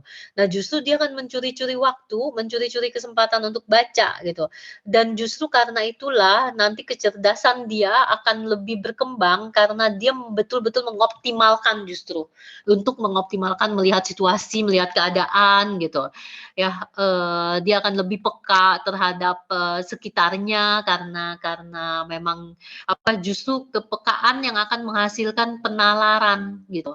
Ya ini si Pulang Delabar itu akan menjelaskan gitu, apa yang membuat secara, agama gitu, kita menganggap bahwa, perempuan tidak cakap gitu, dari, dibandingkan laki-laki gitu. Justru dia akan mendekonstruksi itu, dia akan membongkar satu-satu. Apakah perempuan tidak bisa jadi hakim gitu? Bisa, apa buktinya gitu? Kemampuan apa yang dibutuhkan untuk menjadi seorang hakim gitu. Nanti dia akan daftarkan kebutuhannya ini gitu. Apakah perempuan tidak punya ini? Punya gitu. Jadi nanti satu-satu dia dia preteli gitu, termasuk menjadi pemimpin gereja gitu. Nah, jadi, pemikiran Pulang itu juga akan dianggap sebagai salah satu, cikal bakal teologi feminis di Prancis gitu. Karena, dia akan berusaha membongkar mengapa perempuan dan laki-laki berbeda padahal diciptakan serupa dengan gambar Tuhan dua-duanya gitu. Ya, terus dia akan membongkar Adam dan Hawa sebelum manusia jatuh dalam dosa gitu. Karena, sebelum itu kan, kehidupan relatif setara menurut si Pulang Delabar. Karena, dia manusia diciptakan serupa dengan gambar Tuhan gitu, yang berarti kan serupa, berarti setara gitu. Lalu ada masanya sampai akhirnya si Adam akan mendominasi Hawa gitu. Nah sebelum masa itu mereka seperti apa? gitu. Dan ini yang ingin dikembalikan oleh Pulang Delabar ke masa ini. Maksudnya apa sebetulnya? Maksudnya dia adalah sekarang ini kan kita punya karakter yang dianggap karakter maskulin. Ada yang dianggap karakter feminin gitu. Karakter maskulin itu apa aja gitu, karakter feminin itu apa aja gitu. Yang sebetulnya adalah karakter feminin yang dianggap sebagai feminin ya, itu sebetulnya karakter kemanusiaan, gitu. Jadi bahwa perempuan lebih berempati, perempuan lebih ini, lebih itu, sebetulnya itu, perempuan melayani, itu karakter kemanusiaan yang seharusnya bisa dimiliki juga oleh laki-laki, gitu. Dan bahwa, karakter laki-laki demikian pula dengan karakter, positifnya laki-laki yang saat ini dianggap sebagai hanya milik laki-laki gitu, itu sebetulnya bisa dimiliki perempuan. Hanya saja jika perempuan tidak memilikinya saat ini karena perempuan dihambat aksesnya untuk memiliki karakter itu, gitu. Jadi menurut si Pulang Delabar, kenapa nanti dia dianggap sebagai teolog feminis gitu, karena dia mencoba menguliti ketika Adam dan Hawa masih telanjang, dia bilang, itu seperti apa. Maksudnya telanjang di sini sebetulnya, telanjang dalam dalam postur, belum mengenal dosa istilahnya gitu. Ya, jadi dia memang akan membawa, sedikit banyak, kalimat-kalimat yang berkonotasi, yang mengandung makna religius gitu ya, gitu. Nah itu, dia akan menjadi salah satunya juga yang mempengaruhi. It nah ini, tadi aku sampai mana? Ini masih si Mari ini ya, Mari Mozere ini nanti dia akan apa, lah ini kok aku sebentar ya.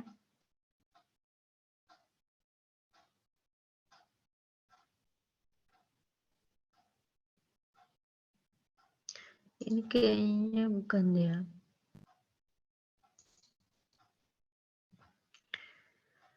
Iya, sebentar, aku salah tempat.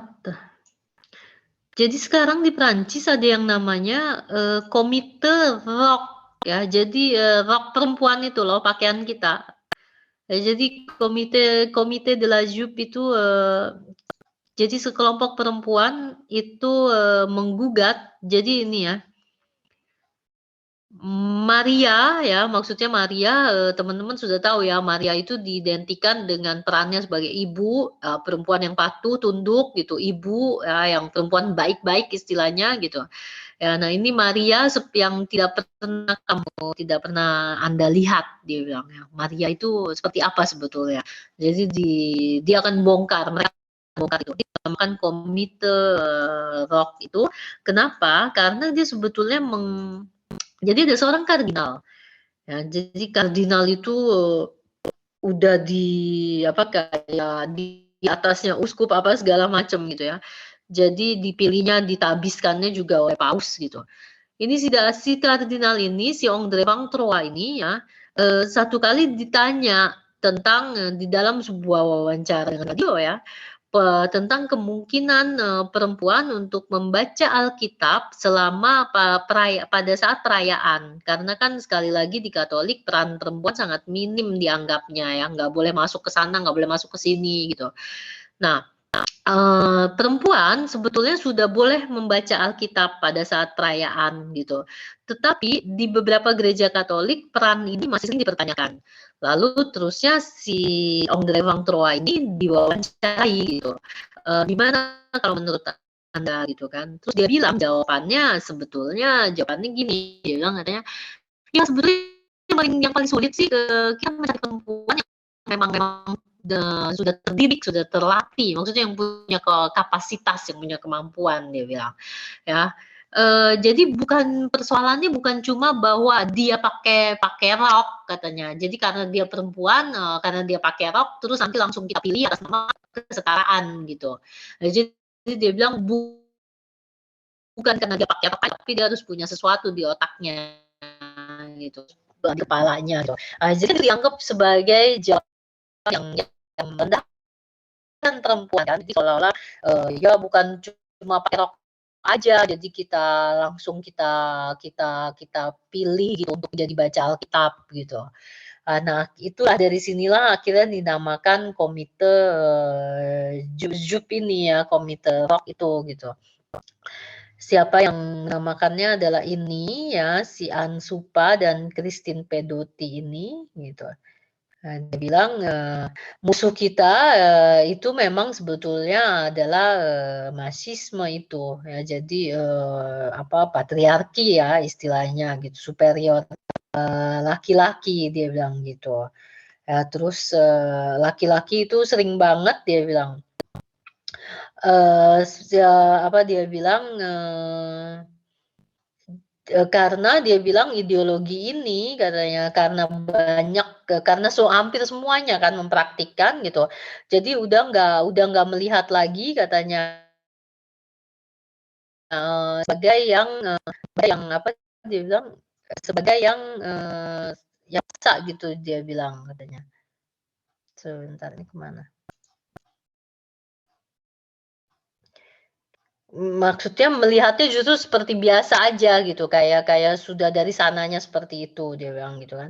Le marxisme ecclésial, jadi dia bilang, menganggap bahwa laki-laki yang superior gitu di dalam gereja itu betul-betul eksis katanya. Jadi dia bilang,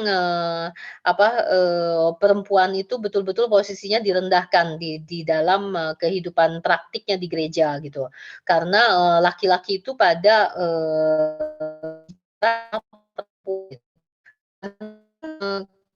di gereja Katolik apalagi gitu kan, itu sangat sangat gereja Protestan gitu, itu, pelayan, diaken, penatua itu namanya orang-orang pengurus gerejanya itu kan sudah tidak ada lagi ya istilah dia perempuan atau laki-laki gitu.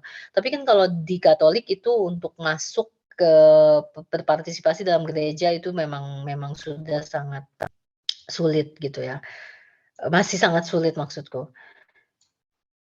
Jadi nanti, apa yang sebetulnya kami inginkan gitu kan, ya memang hak untuk hak aja, hak untuk menjadi, diri kita gitu.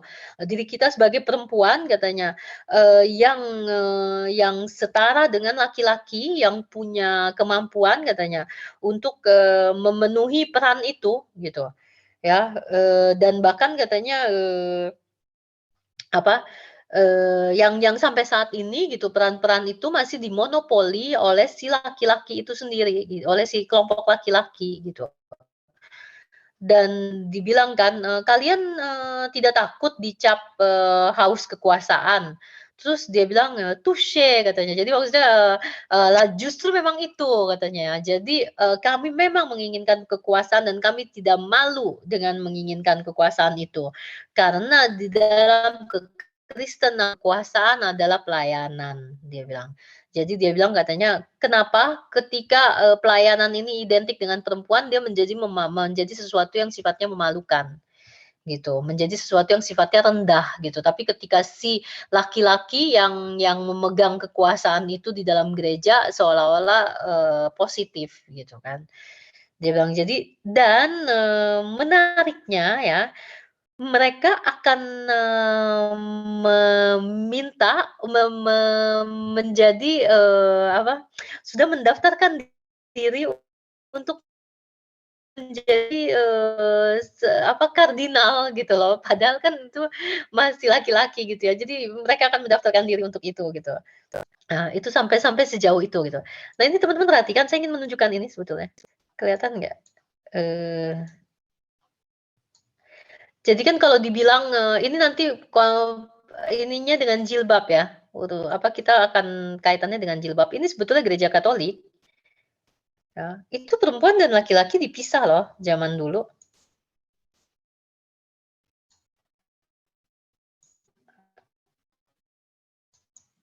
Kelihatan nggak ini? Ini gereja Katolik, perempuan dan laki-laki dipisah dan perempuan harus menutupi kepalanya, ya. Jadi nanti ini juga ada gerakan, perempuan dan laki-laki dalam gereja. Pokoknya intinya adalah mereka betul-betul meminta peran perempuan gitu, pengakuan kesetaraan peran perempuan, akses kepada, teologi karena waktu itu belum ada gitu ya, ini tahun 1970. Terus, ya ini yang sekarang ya, terus juga nanti ada Yvonne, Pele-Duel, ya ini juga nanti dia bikin buku ya, terus ini ada Pastor Marie Dominique, terus ini nanti di Belgia ini yang mendukung, gerakan perempuan dan laki-laki dalam gereja. Jadi ini perempuan dan laki-laki dalam gereja. Jadi kritik terhadap patriarki di dalam gereja, gitu. Nah, intinya adalah, sudah waktunya untuk menunjukkan bahwa bukan hanya kita menjadi feminis sekalipun kita Katolik, karena kan sulit ya. Karena Katolik itu juga dianggap sebagai agama yang sangat melanggengkan peran tradisional perempuan. Ya bayanginlah perempuan tidak punya peran apapun di dalam gereja gitu ya, yang baru sekarang ini dimulai diberikan secara bertahap kan gitu. Nah jadi tapi justru, terus kan dibilang bagaimana caranya bisa Katolik tapi bisa feminis padahal Katolik gitu. Nah kalau menurut Marie-Laine Noel dan ini dari tahun 1937 ya ternyata gitu. Dia bilang justru yang harus ini sudah saatnya kita menunjukkan bahwa bukan hanya kita bisa feminis sekalipun kita Katolik, tetapi bahwa kita feminis karena kita Katolik. Ya, untuk apa? Maksudnya dia justru untuk membongkar si Katolik ini, ya, untuk membongkar, untuk menunjukkan bahwa agama ini ternyata adalah agama yang feminis, gitu. Nah, itu maksudnya dia. Jadi mereka betul-betul akan membongkar. Nah, kita akan masuk sedikit ke agama Islam ya.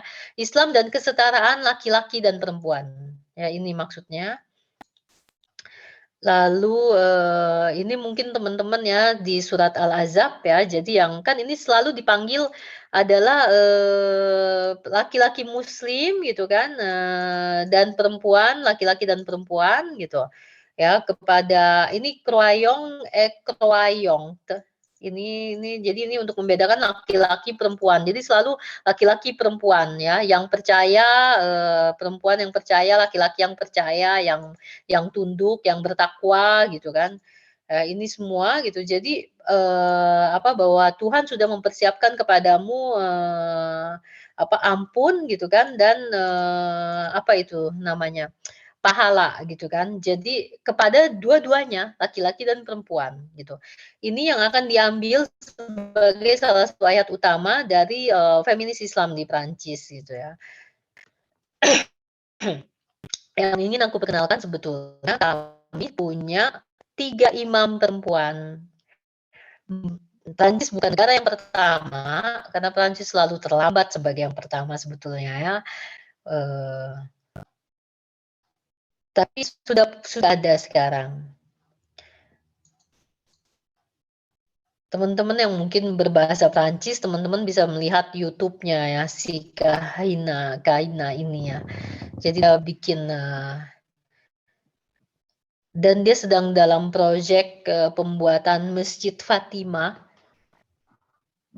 Ini imam perempuan yang pertama di Prancis, si Kahina, lalu nanti akan menyusun, Eva. Eva itu sebetulnya namanya Hawa ya, gitu kan, di dalam bahasa dalam sama Anne Sophie. Ya, ini 3 imam di Prancis ya, dan, imam untuk mix ya, bukan cuma untuk perempuan ya.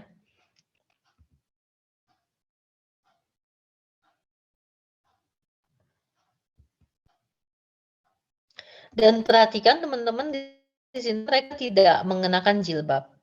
Nanti kita akan lihat tentang jilbab. Mereka mengenakan jilbab hanya ketika, pada saat, apa ini namanya, ya ampun, pada saat sedang memimpin lah ya, gitu. Nah, dia akan menulis buku Islamku Kebebasanku, yaitu Islam, yang mengandung humanisme gitu kan dan progresisme gitu. Jadi, agama dengan, di mana dogma itu tidak menyesakkan, tidak membuat sesak nafas refleksi gitu, jadi maksudnya tidak menghambat refleksi pemikiran, gitu ya, dan tradisi itu, seconjugue itu beriringan gitu, tradisi beriringan gitu. Karena sebetulnya nanti dalam, jadi dia sudah buat semua feminis ya, Islam gitu kan. Sudah waktunya perempuan muslim gitu, perempuan muslimah itu pas suaranya. Karena kan muslim apalagi di Prancis itu identik dengan tidak bersuara, tidak berpendapat gitu. Pertama, perempuan saja sudah diidentikan dengan tidak berpendapat, tidak bersuara. Dan ketika dia bilang perempuan muslim itu dalam imajinasi kolektif, masyarakat Prancis itu betul-betul perempuan yang hanya patuh manut gitu loh, yang nggak ada suaranya gitu, nggak bersuara untuk dirinya gitu. Nah, jadi sudah saatnya perempuan muslimah ini didengarkan suaranya dan bahwa Islam memberikan mereka tempat yang mereka memang layak mendapatkannya gitu. Al-Quran sudah sangat lama dibaca oleh kacamata, laki-laki dia bilang. Jadi teks-teks itu harus betul-betul diinterogasi, dipertanyakan dengan cara yang berbeda ya.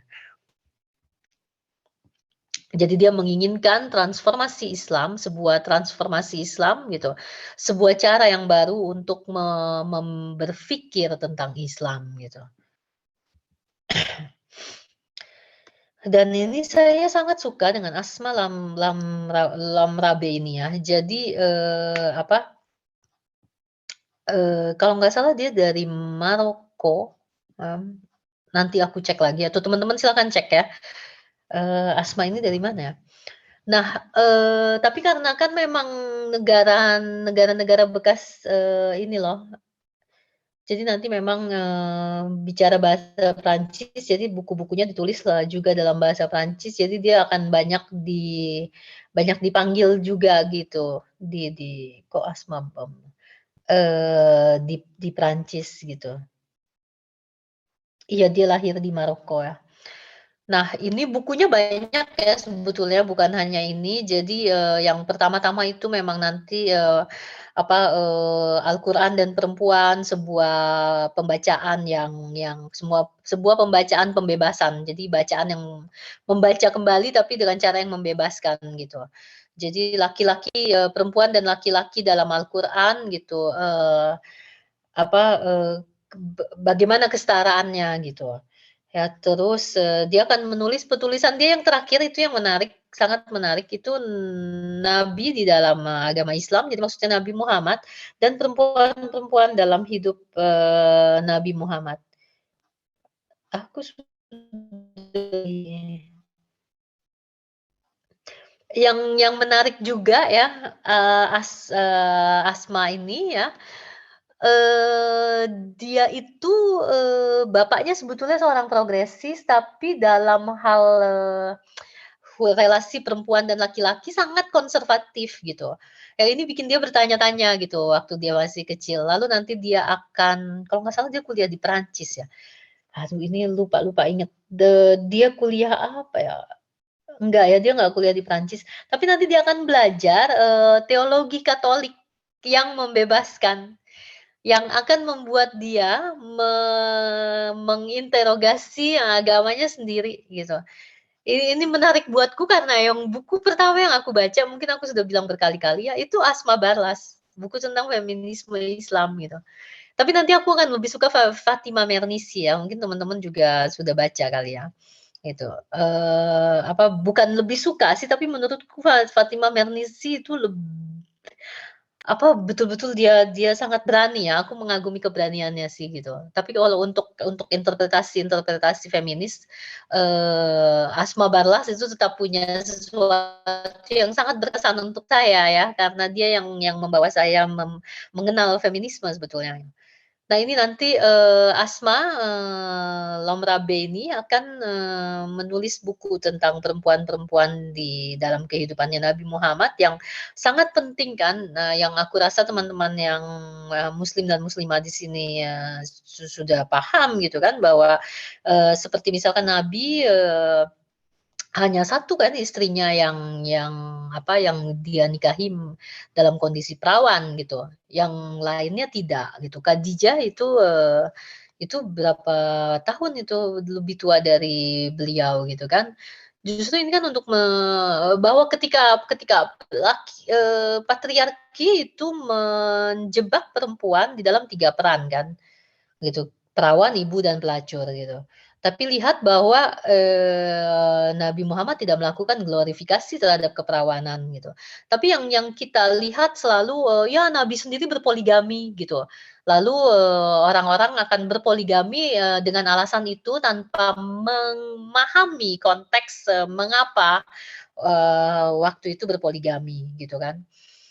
Tidak memahami itu gitu dan tidak mengambil bahwa, eee, nilai-nilai juga bahwa, Nabi Muhammad tidak apa, terhadap para janda misalkan, bagaimana sikapnya gitu. Ya tidak menghina kan gitu loh, justru yang ingin dia yang ingin dia tunjukkan itu apa, bukan, suatu status yang rendah ya. Nah, yang membuat, perempuan, bisa disingkirkan gitu. Yang yang pasti, adalah para teolog Islam ini, bahwa kita harus melihat sekali lagi harus melihat kitab suci ya, termasuk Al-Quran di dalam hal ini adalah untuk membaca, melakukan bacaan yang kontekstualisa itu, jadi melihat konteksnya. Ya, mengapa ayat-ayat itu muncul gitu, bagaimana, mengapa Nabi Muhammad karena seperti misalkan, apa, siapa yang menjadi, pengikut, Nabi, pengikut Islam yang percaya gitu pada awalnya, itu kan istrinya kan Khadijah gitu. Dan ini gitu yang akan disorot juga termasuk oleh Asma ya. Gitu yang akan disorot bahwa, dan kita tahu gitu bahwa pada saat itu, Nabi Muhammad adalah salah satu pekerjanya Khadijah gitu.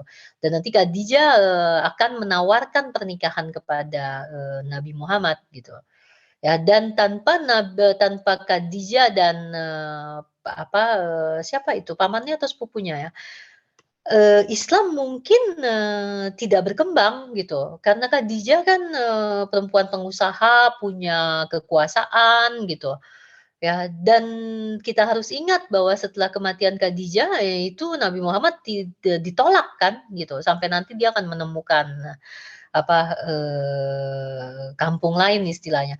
Nah, yang ingin disampaikan di sini gitu bahwa, bagaimana peran perempuan-perempuan dalam kehidupan, Nabi itu ditonjolkan gitu. Untuk memperlihatkan dan mereka juga memperlihatkan bahwa, betul-betul membongkar konteksnya pada saat itu, seperti misalkan, hadis tertentu yang sebetulnya karena pada saat itu ada kepentingan politik gitu kan, karena setelah kematian Nabi, Aisyah sendiri tidak nanti ada apa itu namanya, ada pertengkaran kan, ada konflik maksudku gitu ya. Dan nanti ini kan dan ketika ada konflik gitu, itu, perempuan apalagi dia kehilangan suaminya yang tadinya adalah pemimpin besar gitu kan, ini perempuan ini menjadi tidak dianggap gitu. Jadi nanti, bahwa Aisyah kan satu-satunya mungkin yang difitnah berselingkuh itu ya, juga kan?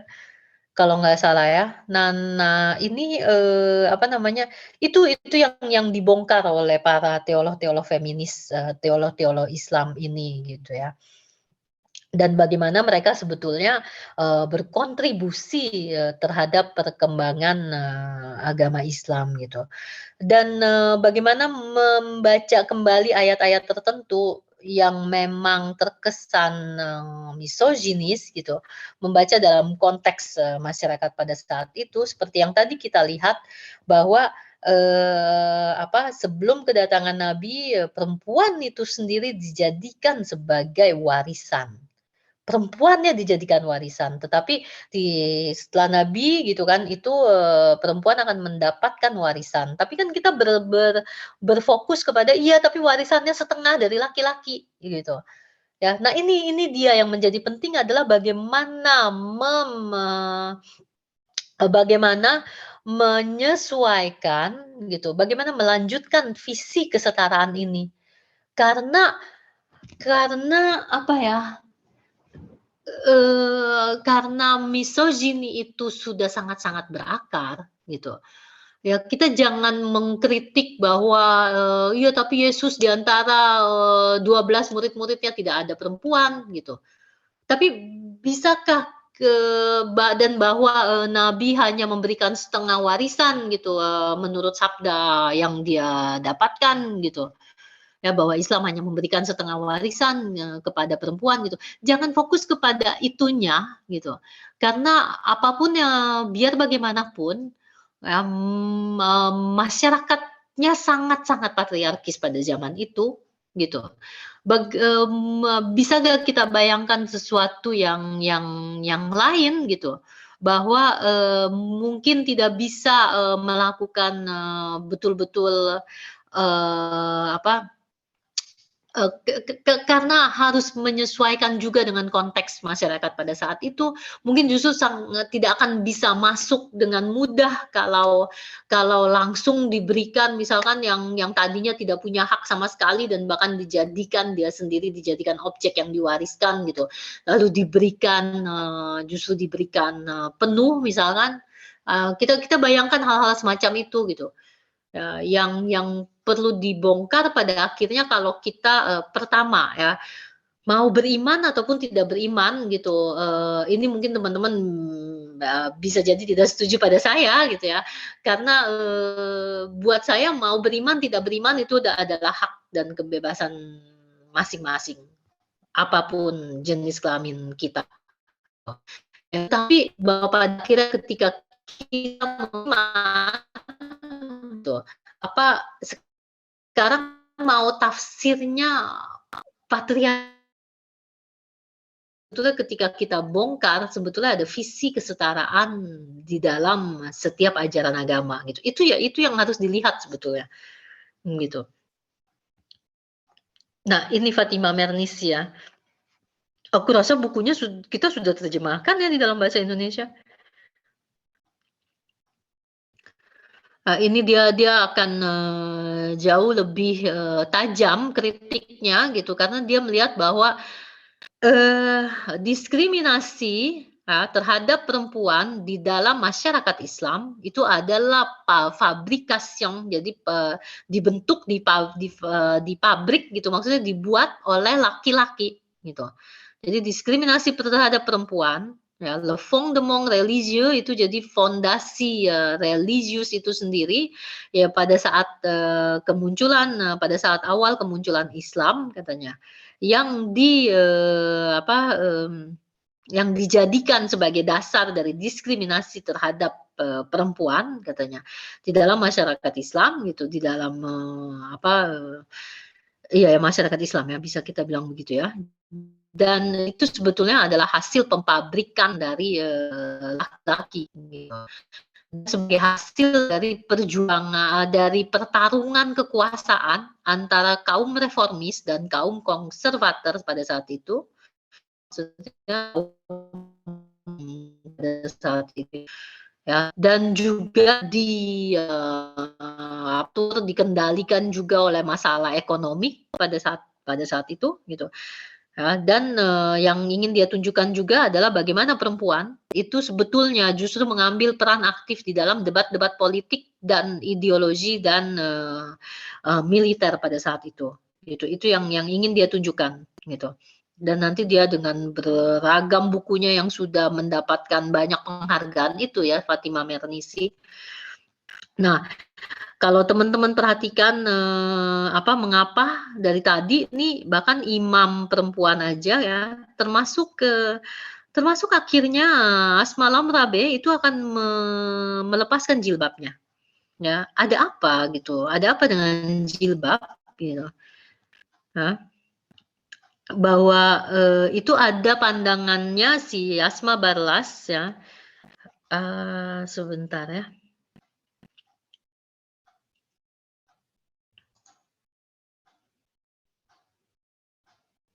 Ini aku bacakan sedikit ya. Jadi jilbab tidak untuk menyembunyikan, ini kalau pandangan Asma Barlas ya, jilbab tidak untuk menyembunyikan perempuan muslim dari laki-laki muslim, tetapi untuk membuat mereka dapat dibedakan dari perempuan budak oleh laki-laki jahiliyah pada zaman itu ya. Gitu. Nah, itu kan di beberapa dalam Al-Quran ini ada beberapa ayat ya tentang jilbab, hijab juga gitu kan. Ini aku nggak usah jelasin mungkin ya, teman-teman sudah tahu.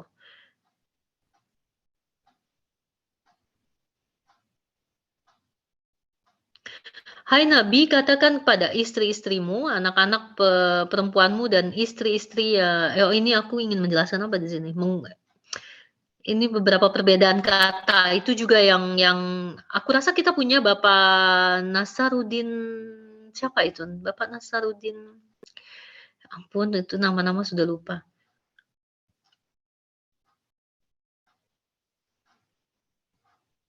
Nah, Barlas juga melihat bahwa akar permasalahan turunnya ayat tersebut sebenarnya adalah penyimpangan perilaku seksual laki-laki jahiliyah. Sayangnya jilbab akhirnya malah mempersoalkan tubuh perempuan muslim. Barlas setuju bahwa jilbab merupakan bentuk perlindungan terhadap perempuan pada zaman itu ya, setidaknya gitu ya. Namun lebih lanjut mengkritisi turunnya Al-Ahzab 33 ayat 59 itu untuk melindungi perempuan muslim dari gangguan laki-laki jahiliyah. Namun kini malah dipersoalkan untuk melindungi perempuan muslim dari gangguan laki-laki muslim. Hal ini tentunya tidak sesuai dengan yang dikatakan dalam Al-Nur 24 ayat 30 yang malah menyerukan agar laki-laki muslim juga harus berusaha menahan pandangannya. Meskipun jilbab merupakan upaya perlindungan terhadap perempuan, namun perlu pula dilihat bahwa anjuran berjilbab menggambarkan fenomena pelecehan dan kebebasan seksual laki-laki jahiliyah pada masa perempuan tidak memiliki perlindungan hukum atas pelecehan seksual. Nah, ini pandangan Fatima Mernissi. Pandangan Fatima Mernissi lebih tajam lagi ya nanti dia kritiknya gitu. Ini menurut Mernissi jilbab merupakan simbol kemenangan kaum munafik. Dengan menyerukan agar perempuan berjilbab supaya tidak diganggu para jahiliyah justru tidak menyelesaikan persoalan yang sebenarnya ada pada diri laki-laki jahiliyah tersebut. Dengan adanya seruan berjilbab, budak justru akan tetap dilecehkan. Mernissi mengatakan bahwa jilbab justru memperkenalkan kembali gagasan bahwa jalanan itu dikuasai oleh kaum jahiliyah yang tidak dapat mengontrol hasrat seksual. Dengan tegas ia menyatakan jilbab merupakan kegagalan visi egalitarianisme Nabi. Jadi Mernissi dengan tegas menolak jilbab. Ia bahkan mengatakan perempuan muslim telah diubah sedemikian rupa menjadi ciptaan yang submisif dan marginal dengan mengubur diri mereka di dalam jilbab. Bahkan Mernissi menyebut perempuan berjilbab adalah perempuan yang termutilasi. Nah, ini dari sinilah karena sifat Mernissi ini menulis bukunya juga dalam bahasa Prancis ya. Ini Prancis akan mengambil ini. Ya, pada akhirnya ya kan dengan di dalam feminisme sendiri ketika kita akhirnya oke kita tahu sekarang konteksnya mengapa pada saat itu ayat itu turun gitu karena pada saat itu istri Nabi diganggu oleh laki-laki jahiliyah lalu untuk membedakan dengan budak gitu itu diminta untuk berjilbab gitu. Ya oke, dari sini kita akan lihat lagi, oh berarti kalau budak boleh dong gitu, berarti ada isu kelas lagi gitu ya, atau apapun itu. Dan kalaupun, Fatima Mernissi sendiri menganggapnya sebagai kegagalan, visi egalitarianisme Nabi, tapi kita lihat sendiri saat ini betapa masalah patriarki ini menjadi begitu rumit. Dan kalau kita sekarang justru melarang perempuan untuk berjilbab, itu kan apa gitu, di mana interpretasi feminisnya gitu. Ya nggak sih gitu, kalau dulu, diminta, sekarang, kita larang, itu kan balik-balik lagi kepada tubuh perempuan gitu. Bahwa akhirnya, feminisme sendiri akan terjebak untuk, memberikan kewajiban-kewajiban tertentu kepada perempuan. Kembali mengambil hak perempuan untuk berbicara, untuk berbusana gitu. Ya, dan, apa namanya, itu yang perlu kita pahami juga gitu. Jadi, berjilbab, tidak berjilbab gitu, itu, berburkini atau tidak berburkini ya kita kita kita nggak bisa memaksakan, itu kepada perempuan gitu. Nah nah, apalagi ya.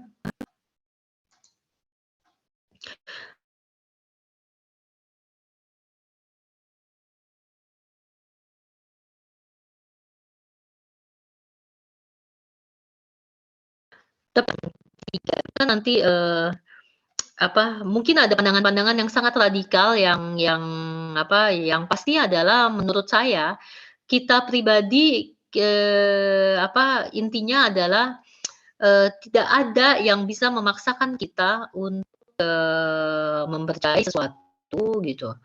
Ya, iman itu adalah sesuatu yang tidak bisa kita jelaskan. Itu jadi, dan apa yang kita imani gitu, itu, balik lagi kepada diri kita masing-masing gitu. Nah jadi, karena, misalkan mungkin dari pandangan ketiga imam Prancis ini nanti ada yang sangat radikal gitu, yang mungkin kita sulit untuk menerima gitu. Yang pasti, satu kesamaan adalah mereka memperjuangkan, ide-ide kesetaraan gitu, dan bahwa dengan membongkar kembali konteksnya, kita kita akan menemukan kesetaraan gitu. Karena seperti Aminah Wadud, dan saya kira teman-teman sudah lebih kenal ya Aminah Wadud. Kayaknya aku tuliskan Aminah Wadud.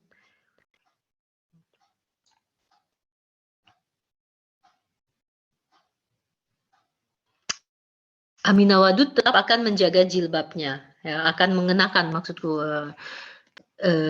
jilbabnya gitu ya. Dan Aminah Wadud bahkan sudah dari tahun 2005 ya, itu menjadi imam ya. Dan nanti kan, ada yang masih sulit untuk menerima, imam perempuan gitu, karena ini akan terkait dengan, ini bacanya gimana ya, Waraka ini ya, kisah, imam itu loh, imam perempuan di zaman Nabi, yang Nabi mengizinkan, memberikan otorisasi itu untuk, memimpin, sholat pada saat itu. Ya kan? Dan nanti ada perbedaan kan gitu, interpretasi antara yang mengatakan bahwa iya tapi, apa, Waraka pada saat itu, hanya kepada, jemaat, jemaat perempuan gitu, jemaah perempuan, ya. Sementara, 3 imam ini ya berpendapat bahwa kalau misalkan ada yang ikut gitu kan, ada yang bersedia, ini menjadi, sah gitu. Ya dan, apalagi ya, ini yang ingin kusampaikan, karena kalau menurut Kak Ina Bahlul ya, tidak ada ayat di dalam Quran yang melarang perempuan menjadi imam dan memimpin doa, memimpin, sholat. Tidak ada konsensus, tidak ada ijma bahwa, imam itu, apa, hanya diperuntukkan, bagi, laki-laki. Jadi mereka semua akan membongkar itu, menemukan, sejarahnya karena mereka semua belajar itu ya. Ya jadi memang dari, teologi, Islam, dari filsafat Islam sendiri gitu. Dan, sementara, mmm, Aminah tadi mana ya? Aminah Wadud itu juga menarik ya. Kenapa dia justru tetap ingin berjilbab? Sebentar. Kalau nggak salah dia bilang, dia bukan, perempuan barat, bukan karena kan dia Afro,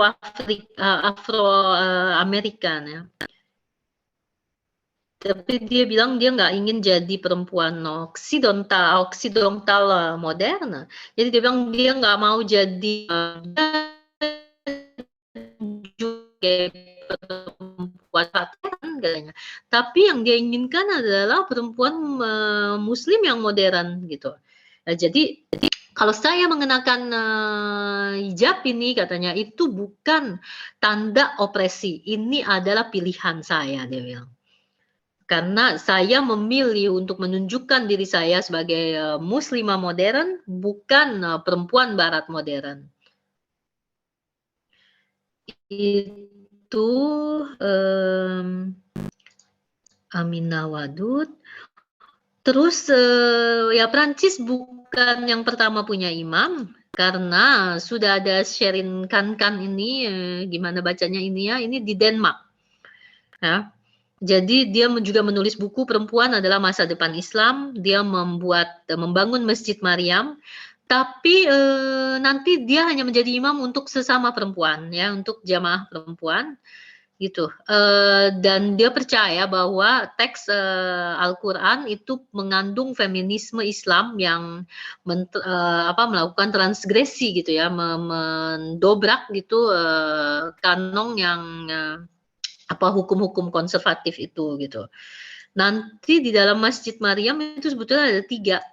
Jadi ada Sherin, tapi memang karena dia pelopornya, jadi dia lebih sering banyak disebut. Padahal sebetulnya ada 3 orang, ya. Ini, mereka bertiga.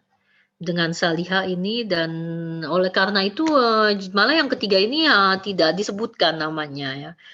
Karena ya itu dia ya, seringkali justru yang pelopornya disebutkan, akhirnya yang lainnya nggak pernah kepanggil, itu kan juga invisibilisasi ya menurut saya.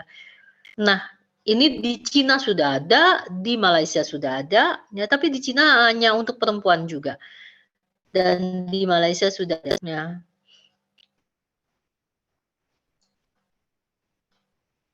Nah ini, jadi, kalau kita mau bahas nanti akan banyak sekali ya, mungkin, bisa satu saat kita akan membahas pemikiran siapa siapa gitu ya, karena menarik-menarik gitu. Ya, tapi, mungkin untuk pengantar itu saja ya. Jadi intinya adalah sekali lagi bukan mengulik-ngulik, ya tapi ini ada ayat patriarkisnya di sini, ada ayat patriarkis di sana, tentu ya. Dan, bahwa, sekarang kita melihatnya saja bahwa ini adalah tokoh-tokoh progresif ya, yang memperjuangkan visi kesetaraan gitu. Tapi, seperti yang kita lihat sebab kita semua misoginis dan kita sulit melepaskan diri dari itu gitu. Kita hanya bisa memperjuangkan apa yang kita bisa perjuangkan dan justru sekarang tugas kita untuk melanjutkan perjuangan itu, meneruskan visi kesetaraan yang telah mereka usung, yang telah mereka perjuangkan gitu. Jadi, membongkar lagi gitu dan kita akan menemukan itu semua yang tokoh-tokoh teolog feminis karena mereka kan punya akses kepada bahasa aslinya ya, gitu. Dan, itu akan sangat-sangat mungkin gitu. Tadi aku mau menyampaikan seperti kisah Ratu Saba misalkan, Ratu Ratu Bilqis, apa sih ini namanya,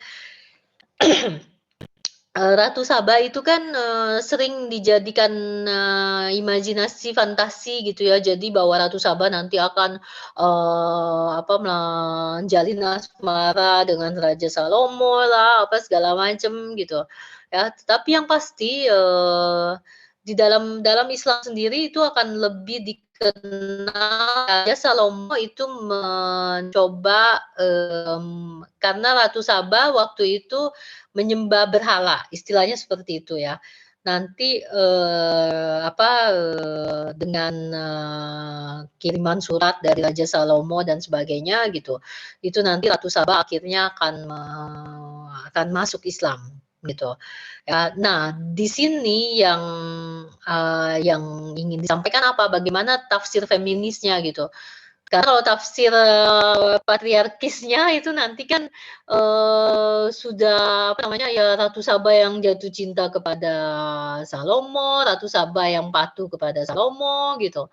Tapi yang bisa kita lihat juga adalah bahwa Ratu Saba ini berdiskusi dengan Salomo gitu, menjalin percakapan yang, masalah keimanan yang dianggap sebagai sesuatu yang sifatnya sangat maskulin pada zaman itu gitu ya, dan bahwa pada akhirnya mendapatkan hidayah untuk masuk Islam gitu, bahwa dia juga kan dipilih gitu, dan dia adalah ratu ya, jadi dia bisa kita bayangkan bahwa dia punya banyak rakyat gitu, yang kalau kalau ratunya masuk Islam kita bisa bayangkan rakyatnya masuk Islam gitu ya. Jadi ini gitu kekuatannya di mana gitu, si Ratu Sabah, interpretasi feminisnya di mana gitu ya. Itu salah satunya saja, teman-teman. Nah, dari tadi saya sudah bercuap-cuap, apakah teman-teman ada diskusi, ada yang ingin disampaikan? Ya, karena mungkin teman-teman justru lebih